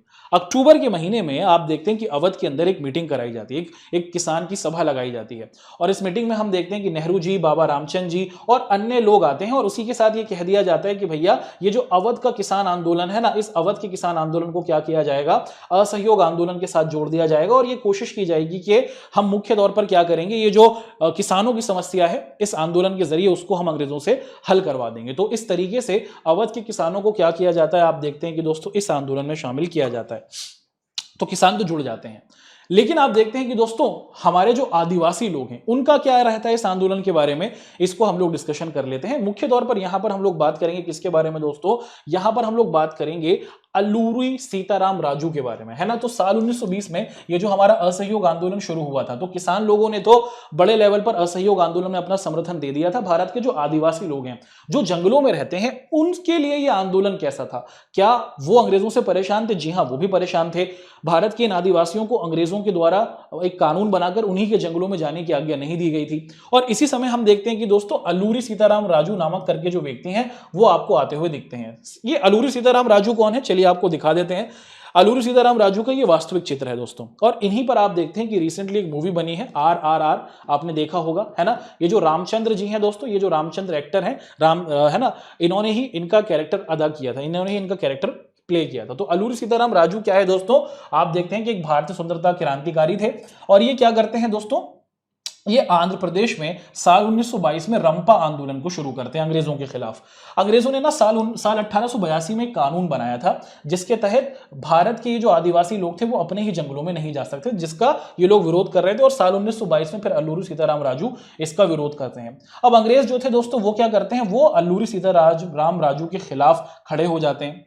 अल्लूरी सीताराम राजू थे दोस्तों वो गांधी जी की विचारधारा से प्रभावित थे। वो कहते थे कि जो असहयोग आंदोलन शुरू हुआ है ना, ये सही है कि भारत के लोग क्या करें, भारत के लोग अंग्रेजी सामान को ना खरीदें, अपने देश के कपड़े को पहने और शराब छोड़ दें, इस बात को वो पसंद करते थे। लेकिन एक समस्या थी, वो ये थी कि वो ना अहिंसा को पसंद नहीं करते थे। अल्लूरी सीताराम राजू का ये मानना था कि अंग्रेजों से अगर हमें अपनी बातें मनवानी है तो हमें क्या करना पड़ेगा, हमें तो अपने हथियार उठाने होंगे और हथियार के जरिए ही हमारी बातों को पूरा किया जाएगा।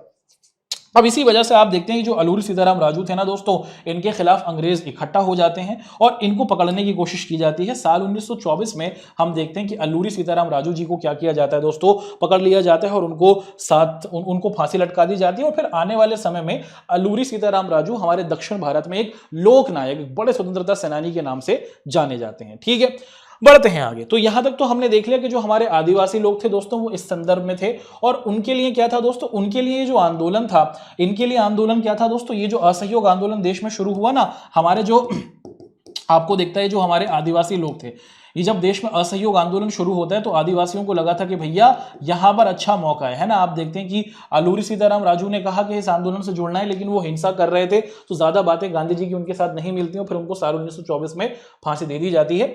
आप देखते हैं कि जो जंगल के कानून बनाए थे ना अंग्रेजों ने, आदिवासी लोग इनसे परेशान थे। वो चाहते थे कि वो अपने जानवरों को इन जंगलों में लेकर जाएं क्योंकि उनकी पूरी जिंदगी इन जंगलों से हुआ करती थी, है ना। ये जो हमारे आदिवासी लोग थे इनकी पूरी जिंदगी आप देखते हैं कि जंगलों से हुआ करती थी। और आप देखते हैं कि ये जो हमारे आदिवासी लोग थे ना, जब देश में ये खबर उठती है कि क्या कर दिया गया है, देश में असहयोग आंदोलन शुरू हुआ है, तो इनके बीच में और अंग्रेजों के बीच में बहुत बार हिंसक झड़पें भी होने लगती हैं। ये जो आदिवासी लोग हैं ये गुरिल्ला वॉर किया करते थे, गुरिल्ला युद्ध किया करते थे, यानी ये छुप कर अटैक किया करते थे। तो जो आदिवासी लोग थे उन्होंने कुछ अलग तरीके से इस आंदोलन का समर्थन किया। हाँ जी, हम अंग्रेजों का सामान नहीं खरीदेंगे, हाँ हम अंग्रेजों के साथ जो बनाए गए उत्पाद हैं उनको नहीं खरीदेंगे, लेकिन हिंसा ये लोग कर रहे थे। ये आपको दिखता है कि ये एक गलत कृत्य इनसे हो रहा था। उसी के साथ साथ हम देखते हैं कि हमारे प्यारे भारत में भारत में अंग्रेजों ने क्या करा था दोस्तों, चाय के बागान बनाए थे। चाय के बागान क्या है कि चाय के बाग होते थे और इन चाय के बागों में अंग्रेजों ने कह दिया कि मान लीजिए कि अगर ये चाय का बाग है और इस चाय के बाग में हम लोग अगर चाय की खेती कर रहे हैं और अगर कोई भी भारतीय मजदूर यहां पर आ गया तो भैया फिर बाहर नहीं जा सकता, हमेशा हमेशा के लिए वो इस बाग के अंदर ही रहेगा, उनको बाहर जाने की बिल्कुल भी अनुमति नहीं थी।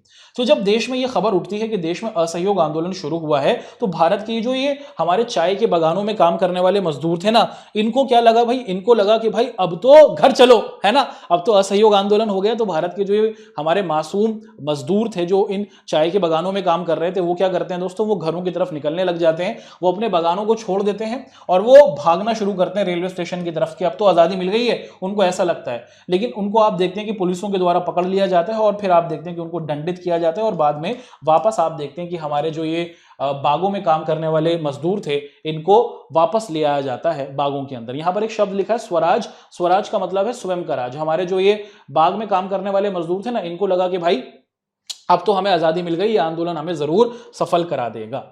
ठीक है, तो कुछ इस तरीके से आप देखते हैं कि पूरी की पूरी घटनाएं हमें होती हुई दिख रही थी। और आप देखते हैं कि शुरुआत में ये जो लोग थे कि किसानों ने किस तरीके से इस आंदोलन को देखा, कि कैसे उनको शामिल किया गया।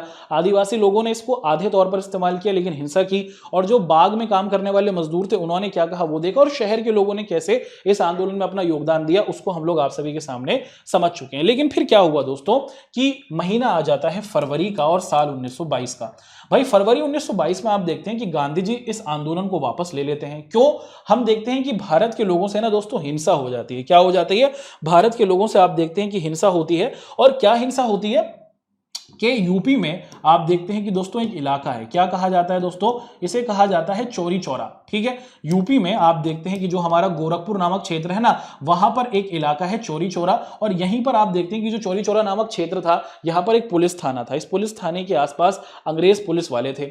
भारतीयों के बीच में और अंग्रेजों के बीच में झड़प हुई। पुलिस वालों पर भारत के लोगों उन्हें गुस्सा किया और उन पर अटैक कर दिया और आग लगा दी पुलिस थाने में। इसमें बहुत सारे पुलिस वाले जल गए। जब यह घटना गांधी जी को पता चली तो गांधी जी ने कहा कि नहीं भैया, यह आंदोलन अब सही नहीं हो रहा, हमसे हिंसा हो गई, और गांधी जी इस आंदोलन को वापस लेते हैं। इस आंदोलन को वापस लेने की एक और वजह थी कि खुद कांग्रेस के नेता भी इस आंदोलन से थक गए थे कि कब तक चलेगा। साल 1920 में शुरू हुआ था, साल 1922 आ गया था, तो ये जो हिंसा वाली घटना हुई, भारत के किसान, भारत के नेता लोग खुद ही समझ नहीं पा रहे थे कि कब तक ये आंदोलन चलेगा। तो वो चाहते थे कि इस आंदोलन को वापस लिया जाए और वो चाह रहे थे कि हम एक अलग तरीके से अंग्रेजों से बातचीत करेंगे। तो ये आंदोलन साल 1922 में चौरा चौरी की जो घटना थी उसके साथ ही समाप्त होता है, और ये भारत का एक सबसे बड़ा आंदोलन साल 1922 में शुरू होकर साल 1920 में शुरू होकर साल 1922 में समाप्त होता है। बढ़ेंगे आगे, यहां पर कुछ और बातों को डिस्कस करेंगे। हम यहां पर देखते हैं कि दोस्तों ये जो हमारा असहयोग आंदोलन आप देखते हैं कि समाप्त हुआ। अब इसके बाद हम देखते हैं कि जो भारत की सबसे बड़ी कांग्रेस पार्टी थी ना, उसके अंदर आप देखते हैं कि विरोध होना शुरू हो गया।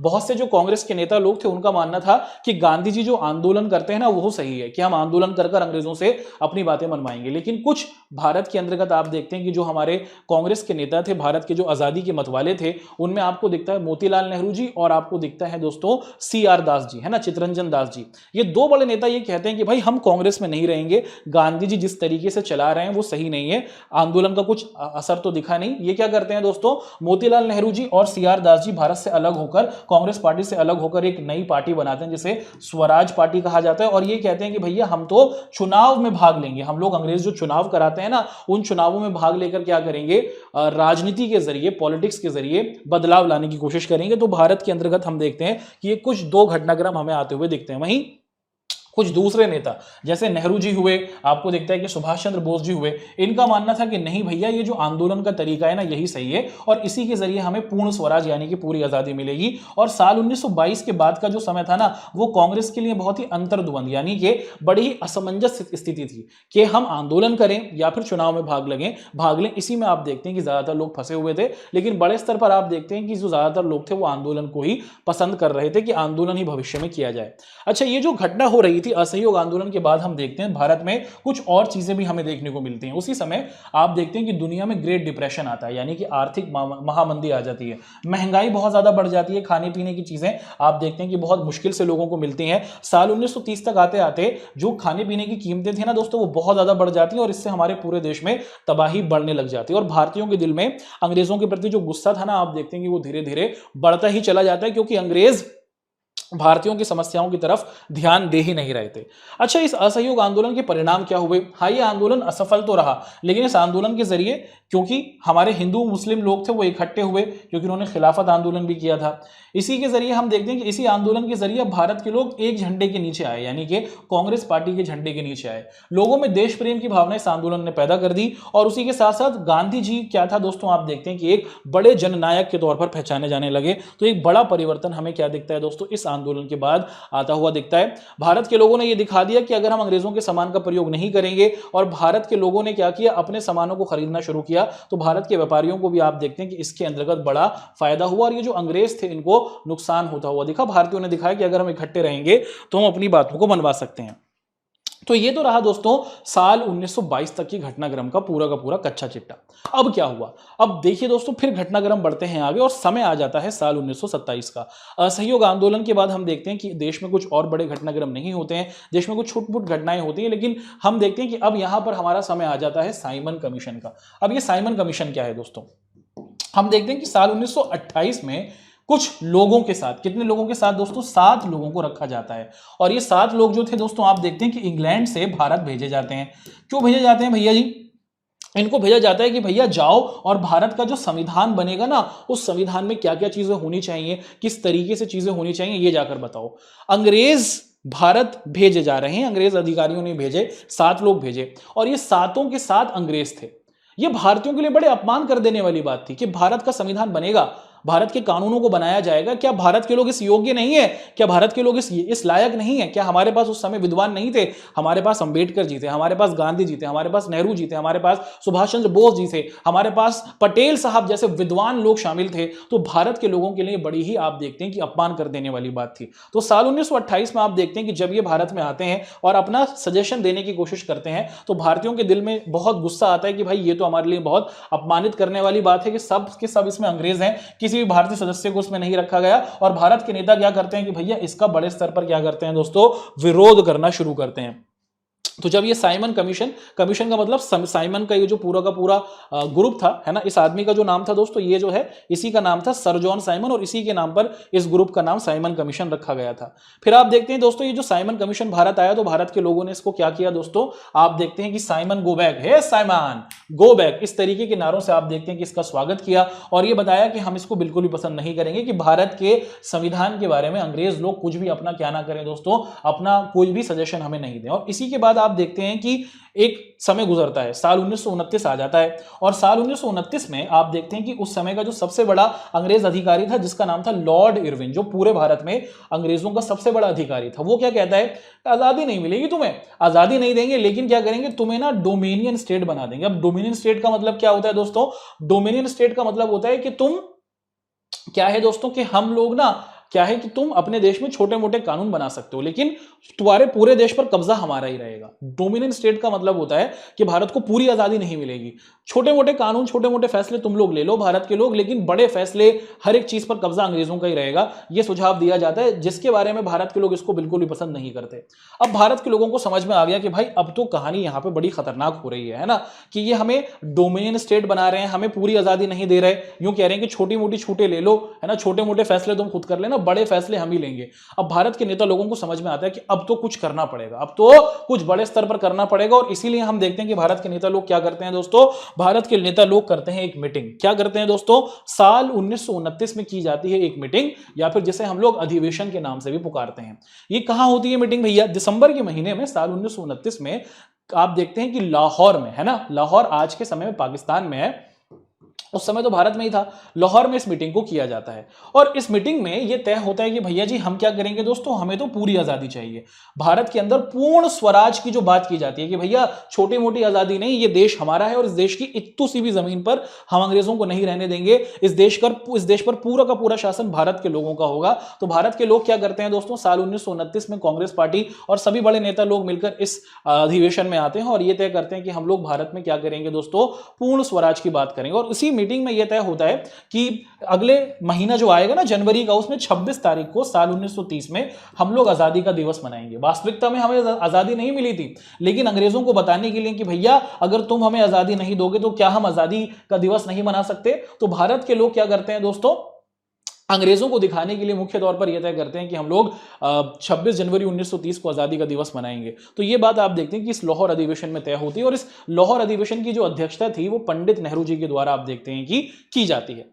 ठीक है, अब आप देखते हैं कि इस लाहौर अधिवेशन में यह बात तय हो जाती है कि हमें क्या करना होगा दोस्तों, हमें ना मुख्य तौर पर पूर्ण आजादी की जरूरत होगी। और अगर हमें पूर्ण आजादी चाहिए, अगर हमें पूरा का पूरा स्वराज चाहिए, पूरे देश में सिर्फ भारतीयों का ही राज हो, तो इसके लिए गांधी जी चाहते थे कि भाई हमें भारत के लोगों को दोबारा से क्या करना होगा दोस्तों, आजादी के साथ जोड़ना होगा। और भारत में यह तय किया जाता है कि हम लोग क्या करेंगे, हम लोग 26 जनवरी 1930 को है ना आजादी का दिवस मनाएंगे। तो बड़े स्तर पर लोगों से ये कोशिश की जाती है कि वो खुशी से इस दिवस को मनाएं, और लोग क्या करते हैं दोस्तों, इस दिवस को मनाते भी और अंग्रेजों के खिलाफ क्या करते हैं दोस्तों, अपना विरोध भी करते हैं। अब गांधी जी को समझ में आ गया और भारत के बड़े बड़े नेताओं को भी समझ में आ गया कि भाई घटनाक्रम हो रहा है बड़ा खतरनाक, और अंग्रेज अब हमें आजादी नहीं दे रहे, ये तो हमें डोमिनेंट स्टेट बना रहे हैं कि हम पर थोड़ा बहुत तुम छूट ले लो, पूरा शासन तो हम ही संभाल के रखेंगे। भारत के लोगों ने कहा ऐसा नहीं चलेगा, हमें तो पूरी आजादी चाहिए, है ना। और साल 1929 में लाहौर अधिवेशन कर दिया। अब गांधी जी को लगा ना कि कुछ बड़ा करना पड़ेगा, और इसके लिए गांधी जी क्या करते हैं दोस्तों, गांधी जी को समझ में आता है कि भैया भारत के अंदर भारत के लोग ना बहुत सारी परेशानियों से परेशान थे। आप देखते हैं कि गांधी जी के द्वारा एक आंदोलन शुरू किया जाता है दोस्तों, इस आंदोलन को कहा जाता है दांडी मार्च। मार्च का मतलब क्या है, मार्च का मतलब मार्च का महीना नहीं है, मार्च का मतलब होता है यात्रा। देखिए भारत के अंदर जो हमारे भारत के लोग थे ना, वो अंग्रेजों के द्वारा बनाए गए बहुत से नियमों से परेशान थे, और इसमें सबसे बड़ा नियम एक ये भी था कि भारत के लोग अपनी ही जमीन पर नमक का उत्पादन नहीं कर सकते थे, और अंग्रेज बेचते थे उस नमक को और हमसे बहुत ज्यादा टैक्स लिया करते थे। तो भारत के लोगों को, गांधी जी को समझ में आता है कि जो नमक है ना, उससे तो भारत का अमीर गरीब हिंदू मुस्लिम सभी जुड़ा हुआ है, और हम सभी उस पर टैक्स देते हैं। तो इसीलिए गांधी जी क्या करते हैं दोस्तों, भारत में नमक बनाने की जो कोशिश है उसको हथियार बनाते हैं। बहुत से जो अंग्रेज थे ना, वो हंस रहे थे नमक आंदोलन करोगे, कुछ नहीं होगा, कोई नहीं आएगा। आप देखते हैं कि ये बात भारत के अंग्रेज, वो जो अंग्रेज लोग थे वो सोच रहे थे कि ऐसा कुछ नहीं होगा। लेकिन आप देखते हैं कि शुरुआत में गांधी जी क्या करते हैं भैया जी, गांधी जी आप देखते हैं कि साल 1930 के आसपास उस समय का जो सबसे बड़ा अंग्रेज अधिकारी था जिसका नाम था लॉर्ड इरविन, उसको चिट्ठी लिखते हैं, है ना। और इस चिट्ठी में गांधी जी लिखते हैं 11 मांगे, कि भाई 11 मांगे हैं हमारी, इन मांगों की तरफ तुम ध्यान दो, है ना। गांधी जी क्या करते हैं दोस्तों, उस चिट्ठी में अपनी 11 मांगों को रखते हैं। उनमें से एक मांग ये भी थी कि नमक पर जो टैक्स लगता है इसे हटाओ। उसी के साथ अंग्रेजों के लिए उस समय बंदूक रखने के लिए लाइसेंस की जरूरत नहीं थी, कोई भी अंग्रेज बंदूक रख सकता है, किसी को भी मार सकता है, ये थी चीजें। महंगाई कम की जाए, लाइसेंस रखा जाए, नमक कानून कम किया जाए, कुछ 11 मांगे आप देखते हैं कि गांधी जी रखते हैं। उसमें सबसे महत्वपूर्ण थी कि जो नमक आंदोलन, नमक पे जो टैक्स लेते हो ना, इसे खत्म करो। आप देखते हैं कि गांधी जी वेट करते हैं, भैया जी 1 महीना हो गया, 2 महीना हो गया, 3 महीने हो गए, 4 महीने तक वेट किया जाता है, कोई भी जवाब नहीं आता। फिर तय होता है कि भैया अब तो इनको बताना होगा, अब तो अंग्रेजों को बताना होगा, ये हमारा कोई जवाब ही नहीं दे रहा है। इसके बाद आप देखते हैं कि साल 1930 में मार्च के महीने में गांधी जी कहते हैं कि अब तो हम खुद ही अपने देश में नमक बनाकर दिखाएंगे। और आप देखते हैं कि दोस्तों 12 मार्च साल 1930 को गांधी जी चलते हैं। कहां से चलते हैं, आप देखते हैं कि दोस्तों गांधी जी चलना शुरू करते हैं साबरमती आश्रम से, और साबरमती आश्रम से चलते हुए गांधी जी पहुंचते हैं दांडी के तट पर। यह दांडी समुद्र के किनारे पर बसा हुआ आपको क्षेत्र दिखता है। गांधी जी के साथ होते हैं दोस्तों कौन, गांधी जी के साथ होते हैं उनके 78 साथी। 24 दिनों तक ये लोग चलते हैं, 240 मील का ये सफर तय करते हैं। और उसके बाद 6 अप्रैल 1930 को आप देखते हैं कि साबरमती आश्रम से गांधी जी दांडी के तट पर पहुंचकर वहां पर क्या करते हैं दोस्तों, नमक कानून को तोड़ते हैं, नमक बना देते हैं, है ना। और एक तरीके से जो अंग्रेजों ने ये नियम बनाया था कि तुम नमक नहीं बना सकते भारत के लोग, गांधी जी इसका क्या करते हैं दोस्तों, इसको एक तरीके से तोड़ देते हैं, इस कानून को, है ना। अब इस कानून को तोड़ने के बाद क्या होता है भैया, इस कानून को तोड़ने के बाद ही अब ये कह दिया जाता है कि अब भारत में एक सबसे बड़ा आंदोलन शुरू होगा जिसका नाम रखा जाता है सविनय अवज्ञा आंदोलन।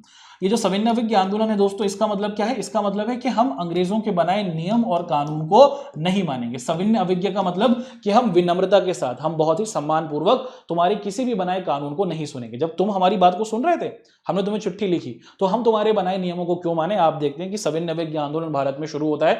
भारत में बड़े लोगों में, भारत में हजारों लोग नमक कानून को तोड़ते हैं, अंग्रेजों के बनाए नमक के कारखानों पर अटैक किया जाता है, दोबारा से अंग्रेजी कपड़ों का बहिष्कार किया जाता है, और बड़े स्तर पर भारत के लोगों में दोबारा से आप देखते हैं कि जो राष्ट्रवाद की भावना थी, देश प्रेम की भावना थी, वो बढ़ने लग जाती है। अंग्रेज लोग इनको रोकने की कोशिश करते हैं, भारत के लोगों को।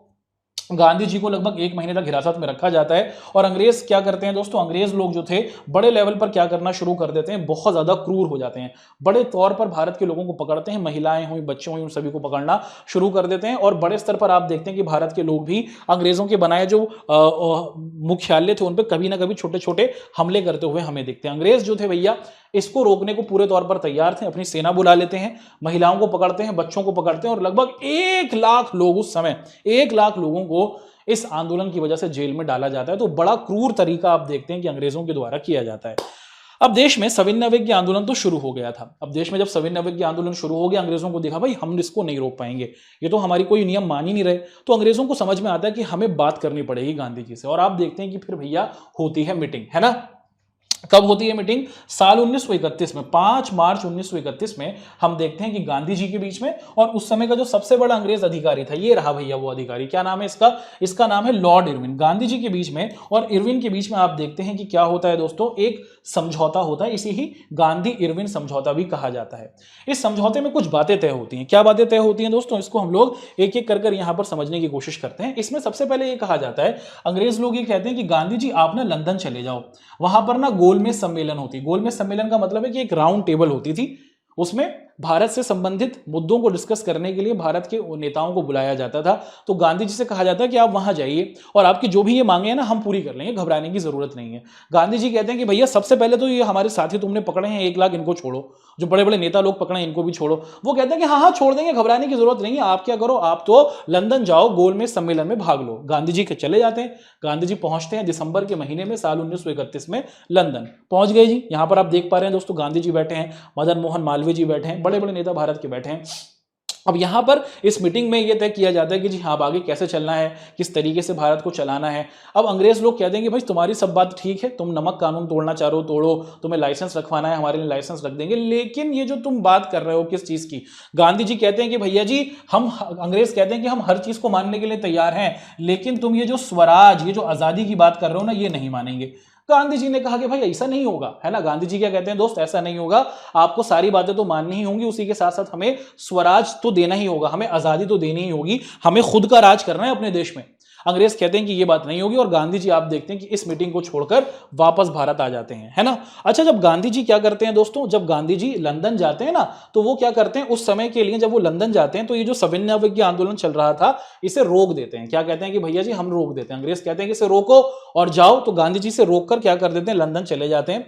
लेकिन जब गांधी जी लंदन से वापस आते हैं तो भाई वो क्या देखते हैं कि जो लॉर्ड इरविन ने कहा था ना कि सब साथियों को छोड़ दूंगा, बहुत कम लोगों को छोड़ते हैं। आप देखते हैं कि जब गांधी जी वापस आते हैं तो अधिकांश नेता तो अभी भी जेल में हैं और कांग्रेस पार्टी को ही उन्होंने बैन कर दिया कि कांग्रेस तो गलत पार्टी है, इसको रखना ही नहीं है। उसी के साथ मीटिंग करने पर, धरना करने पर, प्रदर्शन करने पर पूरे तौर पर प्रतिबंध लगा दिया। और इसके बाद गांधी जी करते हैं कि भैया हमें दोबारा से सविनय अवज्ञा आंदोलन शुरू करना पड़ेगा। लेकिन इस बार आप देखते हैं कि यहां पर एक बड़ी गलती हमसे हो जाती है, गांधी जी से हो जाती है कि दोबारा से जब ये आंदोलन शुरू होता है तो दोस्तों इसमें अब उतनी बड़ी मात्रा में लोग नहीं जुड़ पाते और फिर साल 1930 में शुरू हुआ यह आंदोलन साल 1934 में असफल होता है। अच्छा, अब आपके दिमाग में जरूर यह सवाल आएगा क्या कि सर आखिर ये जो असहयोग आंदोलन था, जो इतने बड़े लेवल पर शुरू हुआ, जिसमें बड़े स्तर पर लोगों ने अपना योगदान दिया, 1 लाख लोग इसके अंदर पुलिस हिरासत में रखे गए, ये आंदोलन असफल क्यों हो गया? इसके पीछे वजह है, हम हर एक बिंदु को यहां पर एक एक कर समझने की कोशिश करेंगे। सबसे पहले हम देखते हैं कि भारत के जो किसान थे ना दोस्तों, जब गांधी जी ने यह कहा कि भैया क्या होगा दोस्तों, भारत के किसान बहुत ज्यादा टैक्स लेने की वजह से परेशान थे। भारत के किसान अंग्रेजों के द्वारा जो टैक्स लेने पर परेशानी थी ना, इससे परेशान थे। और जब भारत में असहयोग आंदोलन शुरू हुआ तो भारत के किसान इस आंदोलन में जुड़े, सड़कों पर आए, अपने आप को हिरासत में करा दिया। लेकिन आप देखते हैं कि जब साल 1931 में गांधी जी ने किसानों की समस्याओं को ध्यान दिए बिना ही आंदोलन को समाप्त कर दिया, तो किसानों को लगा कि भाई ये तो हमारे साथ गलत हो गया। किसान जो थे वो इस आंदोलन के अचानक समाप्त होने से बहुत ज्यादा परेशान थे। और जब गांधी जी वापस आते हैं दूसरी गोलमेज सम्मेलन के बाद, दोबारा से इस आंदोलन को शुरू करते हैं, तो जो किसान थे ना वो क्या करते हैं भैया, उनका मानना था कि हम तो अब इस आंदोलन से नहीं जुड़ेंगे क्योंकि पहले भी हमारे साथ गलत हुआ था, हमको जोड़ लिया गया, हम आंदोलन में शामिल हुए लेकिन हमारी समस्याओं का कोई समाधान नहीं किया गया। और उसी समय जो भारत के बहुत से किसान थे ना, वो कांग्रेस पार्टी से हटकर आपको दिखते हैं कि नई पार्टियों की तरफ, समाजवादी पार्टी और कम्युनिस्ट पार्टी की तरफ जाते हैं और अब ये हिंसक कार्य करने लग जाते हैं। ये अंग्रेजों पर आप देखते हैं कि अटैकिंग मोड में आ जाते हैं, ठीक है। और आप देखते हैं कि बहुत से जो भारत के अंतर्गत किसान थे ना, वो क्या थे दोस्तों, वो पसंद नहीं करते थे बहुत से कांग्रेस के नेताओं को भी, क्योंकि जो कांग्रेस के उस समय के बहुत से नेता लोग थे ना, आप देखते हैं कि दोस्तों वो खुद ही क्या थे, बड़े बड़े जमींदार थे। कांग्रेस की आप देखते हैं कि बड़े बड़े जमींदारों से दोस्ती थी और कांग्रेस इन जमींदारों को पसंद नहीं, जमींदारों का साथ नहीं छोड़ना चाहती थी। तो इसीलिए आप देखते हैं कि वो किसानों की बातों को पूरे तौर पर कंप्लीट नहीं कर रही थी और इसी वजह से भारतीय किसान शुरुआत में इस आंदोलन से जुड़ता है, लेकिन धीरे धीरे आप देखते हैं कि जब दोबारा इस आंदोलन को शुरू किया जाता है तो वो हट जाते हैं कि अब तो हम साथ नहीं देंगे। भारत के व्यापारी लोग थे ना दोस्तों, भारत के जो व्यापारी लोग रहे थे, ये इस आंदोलन को लेकर क्या करते हैं दोस्तों, एक अलग रवैया रखते हैं। भारत के जो व्यापारी थे, इन व्यापारियों का ये मानना था कि भैया हमें तो क्या मिलना चाहिए, हमें तो व्यापार करने की आज्ञा मिलनी चाहिए। अंग्रेजों ने इस तरीके से आप देखते हैं कि नीतियां बनाई हुई थी, इस तरीके से अपने कानून बनाए हुए थे, जिससे जो हमारे उद्योगपति थे, बिजनेसमैन थे, उनको बहुत ज्यादा परेशानी हुआ करती थी। जितने भी बिजनेसमैन थे उस समय के, वो बहुत ज्यादा परेशान हुआ करते थे। और इन लोगों ने क्या चाहा, इन लोगों ने चाहा शुरुआत में मदद करी कांग्रेस पार्टी की और भारत के लोगों की। इन लोगों ने क्या किया दोस्तों, कुछ अपने संगठन बनाने की कोशिश की। जैसे आप देखते हैं कि साल 1920 में इंडियन इंस्टीट्यूशनल कॉमर्स कांग्रेस को बनाया जाता है और उसी के साथ साथ federation of Indian chamber of commerce and industries, जिसे फिक्की भी कहा जाता है, जो आज के समय में भी है, ये बनाया जाता है, जो भारत के व्यापारियों को इकट्ठा करने की कोशिश करता है और भारत के ये व्यापारी इकट्ठा होकर व्यापार कर सकें, अंग्रेजों की जो गला घोटू आप देखते हैं कि नीतियां हैं, उसके खिलाफ भारत के व्यापारी इकट्ठा होकर अपना सामान बाहर बेच सकें, इसके खिलाफ ये दोनों संगठन काम करते हैं, है ना। तो भारत के जो व्यापारी लोग थे, उनके लिए तो सिर्फ यही था ये आंदोलन कि भैया बस हमें बिजनेस करने की छूट मिल जाए, हम बाहर अपना सामान बेचें, तो वो इस आंदोलन का साथ देते हैं। लेकिन ज्यादा बड़े स्तर पर आप देखते हैं कि वो इस आंदोलन में अपना रवैया नहीं देते। बात करते हैं भारत के मजदूरों की। भारत के मजदूर जब ये आंदोलन शुरू हुआ, बड़े लेवल पर शामिल हुए इस आंदोलन में। उनको लगा भाई देश की आजादी का मामला है, तो बड़े स्तर पर शामिल होते हैं। लेकिन आप देखते हैं कि कांग्रेस पार्टी में बहुत से उद्योगपति थे, बहुत से जो फैक्ट्री में काम करने वाले मजदूर थे ना, जो भारतीयों की ही फैक्ट्री में काम करते थे। आप देखते हैं कि बहुत से जो भारत के उद्योगपति थे, है ना, जो फैक्ट्रियों के मालिक थे, वो अपने ही मजदूरों से ज्यादा काम कराते थे और मजदूर इस बात से परेशान थे। और आप देखते हैं कि जब शुरुआत में आंदोलन होता है तो बहुत से जो मजदूर थे वो इस आंदोलन में शामिल होते हैं। लेकिन आप देखते हैं कि जब उनकी समस्याओं की तरफ कांग्रेस ध्यान नहीं देती, उनसे काम कराया जा रहा है उसकी तरफ ध्यान नहीं देती, तो आप देखते हैं जो हमारी ये मजदूर थे, ये क्या कर लेते हैं दोस्तों, ये इस आंदोलन से हटना शुरू हो जाते हैं, है ना। और कांग्रेस भी नहीं चाहती थी कि जो उनके बड़े बड़े उद्योगपति उनके साथ जुड़े हुए हैं ना, अगर वो मजदूरों के लिए बोले तो कभी उनके जो बड़े बड़े आपको दिखता है कि उद्योगपति हैं, कभी कांग्रेस को छोड़कर ना चला जाए। इसलिए मजदूरों की मांगों को आप देखते हैं जो कांग्रेस पार्टी थी वो अनसुना कर रही थी। तो जब मजदूरों की मांगों को अनसुना किया तो आप देखते हैं तो फिर तो कांग्रेस ने जब कहा कि भाई आओ हमारे लिए सविनय अवज्ञा आंदोलन में जुड़ो, तो जो मजदूर थे वो भी फिर इनसे दूर हटते चले गए। बढ़ते हैं आगे। इसमें महिलाओं का क्या योगदान रहा था। ये जो आंदोलन हुआ सविनय अवज्ञा आंदोलन, ये भारत का ऐसा आंदोलन था जिसमें सबसे ज्यादा मात्रा में महिलाओं ने बढ़ चढ़कर हिस्सा लिया। इससे पहले तक हम देखते हैं जितने भी आंदोलन हुए थे उसमें महिलाएं बहुत सीमित थी, लेकिन अब तो शहरों की महिलाएं हों या फिर ग्रामीण इलाकों की महिलाएं हों, सबने इस आंदोलन के अंदर अपना बढ़ चढ़कर योगदान दिया। और बड़े लेवल पर आप देखते हैं कि जो कांग्रेस पार्टी थी ना, उसमें भी आप देखते हैं कि महिलाओं को बड़ी बड़ी जिम्मेदारियां इस संगठन के अंतर्गत मिलती हैं। और कांग्रेस क्या है दोस्तों, आप देखते हैं कि एक बदलाव की तरफ हमें जाती हुई मुख्य तौर पर यहां पर देखने को मिलती है। तो महिलाओं ने भी इसके अंतर्गत बढ़ चढ़कर अपना योगदान दिया था। बात की जाती है भारत के दलित भाइयों की। भारत के अंतर्गत जो हमारे दलित भाई थे वो इस पूरे के पूरे आंदोलन के बारे में क्या सोच रहे थे, उनका क्या कहना था, उसको हम लोग समझते हैं। हम देखते हैं जो भारत के अंतर्गत हमारे दलित भाई हैं, है ना, जो बहुत सालों से आप देखते हैं कि उनको शोषित किया गया है, जिनको बहुत हीन माना गया है, इनके लिए आप देखते हैं कि गांधी जी जो थे दोस्तों, बड़े तौर पर आप देखते हैं कि ये जो आंदोलन शुरू करते हैं, भारत के दलित इस आंदोलन पर ज्यादा ध्यान नहीं देते हैं, क्योंकि उनकी समस्याओं की तरफ कोई ध्यान नहीं दे रहा था, तो वो इस आंदोलन की तरफ ज्यादा ध्यान नहीं देते। इनकी समस्या थी छुआछूत की, कि इनको अछूत माना जाता था कि अगर छू लिया जाएगा तो आप अपवित्र हो जाएंगे। तो आप देखते हैं कि इनके लिए स्वराज का मतलब यही था कि भैया जी हमें सम्मान मिले, हमें सम्मान मिले। और दलितों के संदर्भ में यहां पर हमारी कहानी में एंट्री होगी किसकी दोस्तों, हम लोग देखते हैं कि अंबेडकर जी की। आप देखते हैं कि दलितों का ये कहना था कि भैया जी ये जो आंदोलन चल रहा है चलने दो, लेकिन इससे ज्यादा परेशानी नहीं होगी, हमें परेशानी का जो हल है ना वो होगा राजनीतिक समाधान। यानी कि या सबसे पहले तो हमें जो पढ़ाई वाले इंस्टीट्यूशन है ना, जहां पर पढ़ाया जाता है वहां पर हमें क्या मिले, हमें छूट मिले, हमें आरक्षण मिले। और उसी के साथ साथ आप देखते हैं जो अंबेडकर जी थे वो क्या करते हैं, वो दलितों के लिए अलग चुनावी प्रक्रिया की बात करते हैं, है ना। और यहीं पर हम लोग देखते हैं दोस्तों एक नई बिंदु हमारे सामने आएगा, जिसे हम लोग किस नाम से पुकारते हैं, जिसे हम लोग कहते हैं, है ना, जिसे हम लोग क्या कहते हैं कि अंबेडकर जी थे वो ये कहते हैं कि जहां पर दलित लोग रह रहे हैं, मान लीजिए कि कोई ऐसा क्षेत्र है जहां पर दलित लोगों की संख्या है, तो ऐसे इलाकों में आप देखते हैं कि जो वोट देने का अधिकार हो, वोट भी सिर्फ दलित लोग ही दें, और नेता जो खड़ा हो नेता बनने के लिए वो भी सिर्फ दलित हो। इस तरीके से पूरे देश में अलग चुनावी प्रक्रिया हो और दलित वाले क्षेत्रों में अलग चुनावी प्रक्रिया हो, इसकी बात हमारे अंबेडकर जी कर रहे थे। और इसी के साथ साथ अंबेडकर जी साल 1930 में दलितों के उत्थान के लिए डिप्रेस्ड क्लास एसोसिएशन को भी बनाते हैं, और वो अपनी चुनाव करने की जो अलग प्रक्रिया थी, इस बात को लेकर गांधी जी में और अंबेडकर जी में आप देखते हैं कि टकराव होने लगता है। और यही टकराव हमें दिखता है कहां पर दोस्तों, यही जो टकराव था ये पहुंच जाता है पूना पैक्ट पर, है ना। आपको दिखता है कि अंबेडकर जी कह रहे थे कि दलितों के लिए एक ऐसी चुनावी प्रक्रिया होनी चाहिए कि जहां पर दलित लोग रहते हैं ज्यादा, वहां से दलित लोग ही वोट दें और दलित लोगों को ही नेता बनने का मौका मिले। गांधी जी ने कहा नहीं, पूरे देश के लिए एक ही चुनावी प्रक्रिया होनी चाहिए। इन दोनों के बीच में होता है मतभेद। गांधी जी चले जाते हैं अनशन पर, और गांधी जब अनशन पर चले जाते हैं, ये बात जब अंबेडकर जी को पता चलती है तो वो गांधी जी से मिलने जाते हैं, और वो दोनों क्या करते हैं दोस्तों, बैठते हैं और इस समस्या का समाधान निकालते हैं कि भैया ये जो दलितों के लिए अलग चुनावी प्रक्रिया की बात है, अंबेडकर जी उसको छोड़ देते हैं, पूरे देश में एक ही चुनावी प्रक्रिया को रखा जाता है। और इन दोनों के बीच में आप देखते हैं कि जो ये समझौता होता है, ये होता है पूना नामक शहर में, और इसी को पूना पैक्ट कहा जाता है, जो साल 1932 में होता है। और इसी पूना पैक्ट में ये भी बात की जाती है कि जो हमारे दलित भाई है ना, उनको क्या किया जाएगा, उनको पढ़ाई के क्षेत्र हुए या फिर आप देखते हैं कि जो भविष्य में चुनाव होंगे उसमें आप देखते हैं कि कुछ सीटें प्रोवाइड कराई जाएंगी। ठीक है, डिस्कशन करते हैं भारत के मुसलमानों के संदर्भ में कि भारत के मुसलमानों ने इस आंदोलन को लेकर क्या प्रतिक्रिया और क्या राय दी। भारत के जो मुसलमान थे ना दोस्तों, आप देखते हैं कि वो धीरे धीरे आप देखते हैं कि कांग्रेस से दूर होने लगे थे।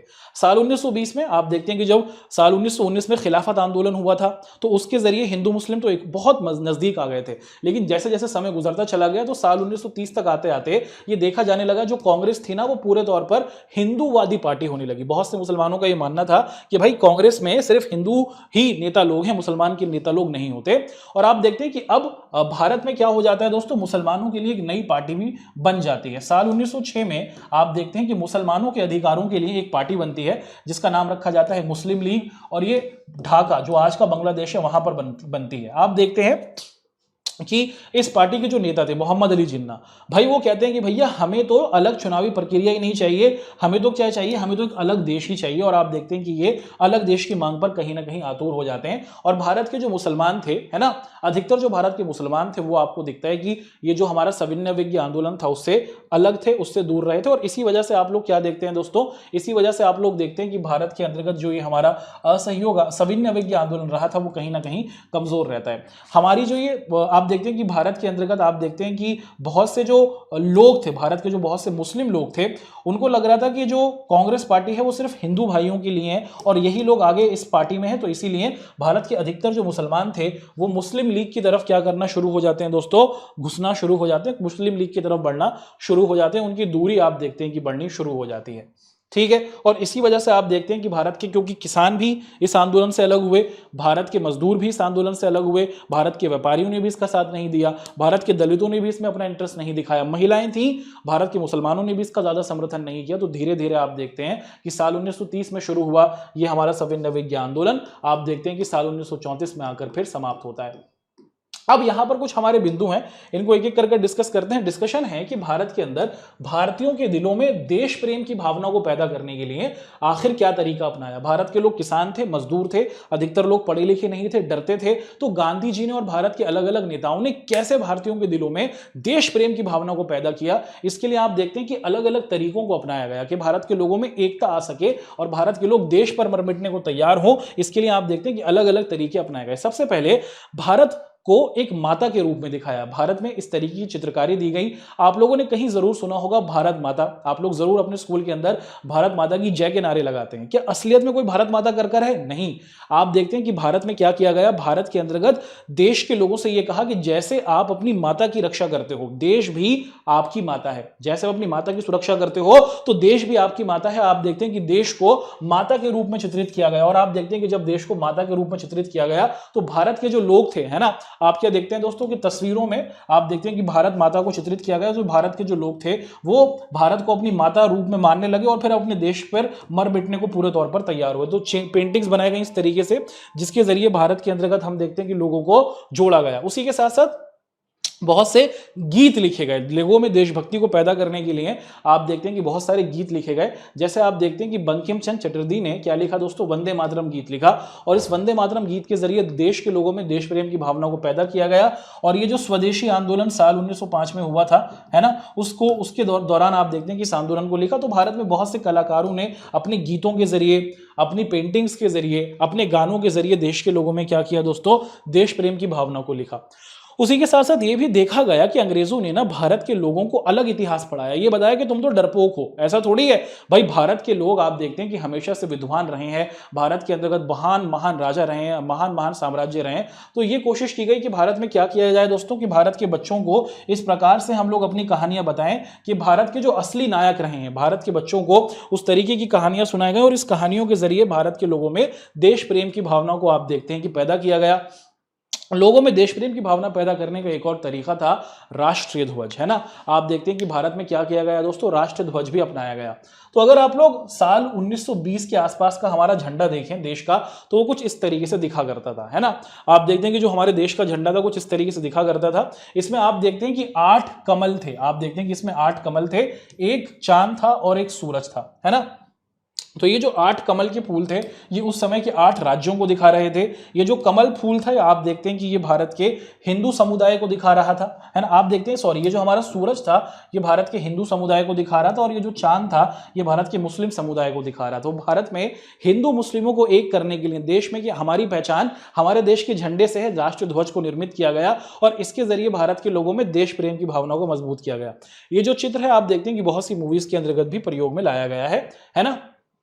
फिर आप देखते हैं कि दोस्तों आखिर में साल 1921 में गांधी जी क्या करते हैं दोस्तों, देश का जो राष्ट्रीय ध्वज था उसको एक नए प्रारूप में प्रस्तुत करते हैं, और आप देखते हैं कि इसको तिरंगा रूप में दिखाया जाता है, जिसमें आप देखते हैं कि बीच में चरखा होता है। लेकिन आज़ादी के बाद हम देखते हैं कि इसमें अशोक चक्र को लेकर आया जाता है। तो राष्ट्रीय ध्वज के जरिए भी हम देखते हैं कि भारत में लोगों को आज़ादी के प्रति जोड़ा जाता है, और जो हमारा इतिहास था जिसको गलत तरीके से पढ़ाया जा रहा था, उस इतिहास को बदला जाता है। जो असली इतिहास है जिस पर हमें गर्व करना चाहिए और अपने देश की मिट्टी पर मर मिटने की तैयारी करनी चाहिए, वो भी आप देखते हैं कि भारत के संदर्भ में की जाती है।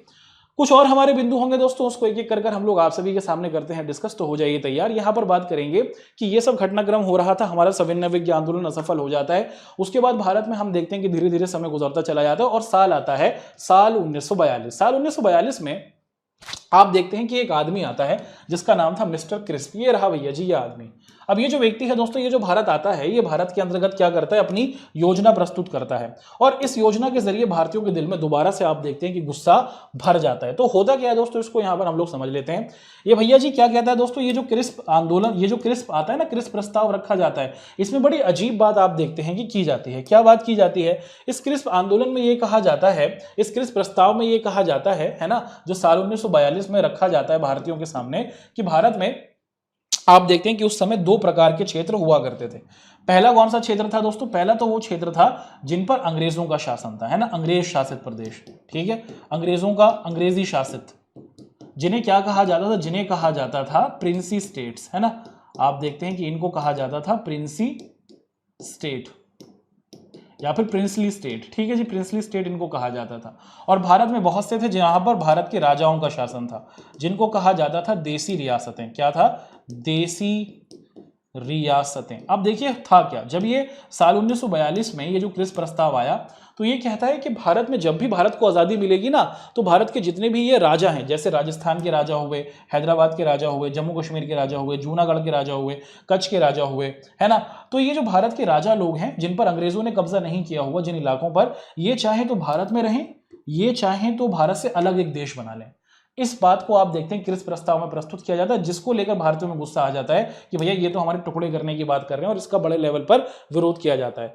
जो अंग्रेजी शासित प्रिंसली स्टेट थे, जैसे आप देखते हैं कि यूपी हुआ, दिल्ली हुआ, इन सभी इलाकों पर अंग्रेजों का कब्जा था, मद्रास हुआ। लेकिन भारत के बहुत से ऐसे इलाके थे जिन पर अंग्रेजों का नहीं बल्कि राजाओं का कब्जा था, और अंग्रेज इसी क्रिस्प प्रस्ताव के जरिए ये कहते हैं कि ये जो राजा लोग हैं ये चाहे तो भारत में रहें या फिर एक अलग देश की मांग कर लें।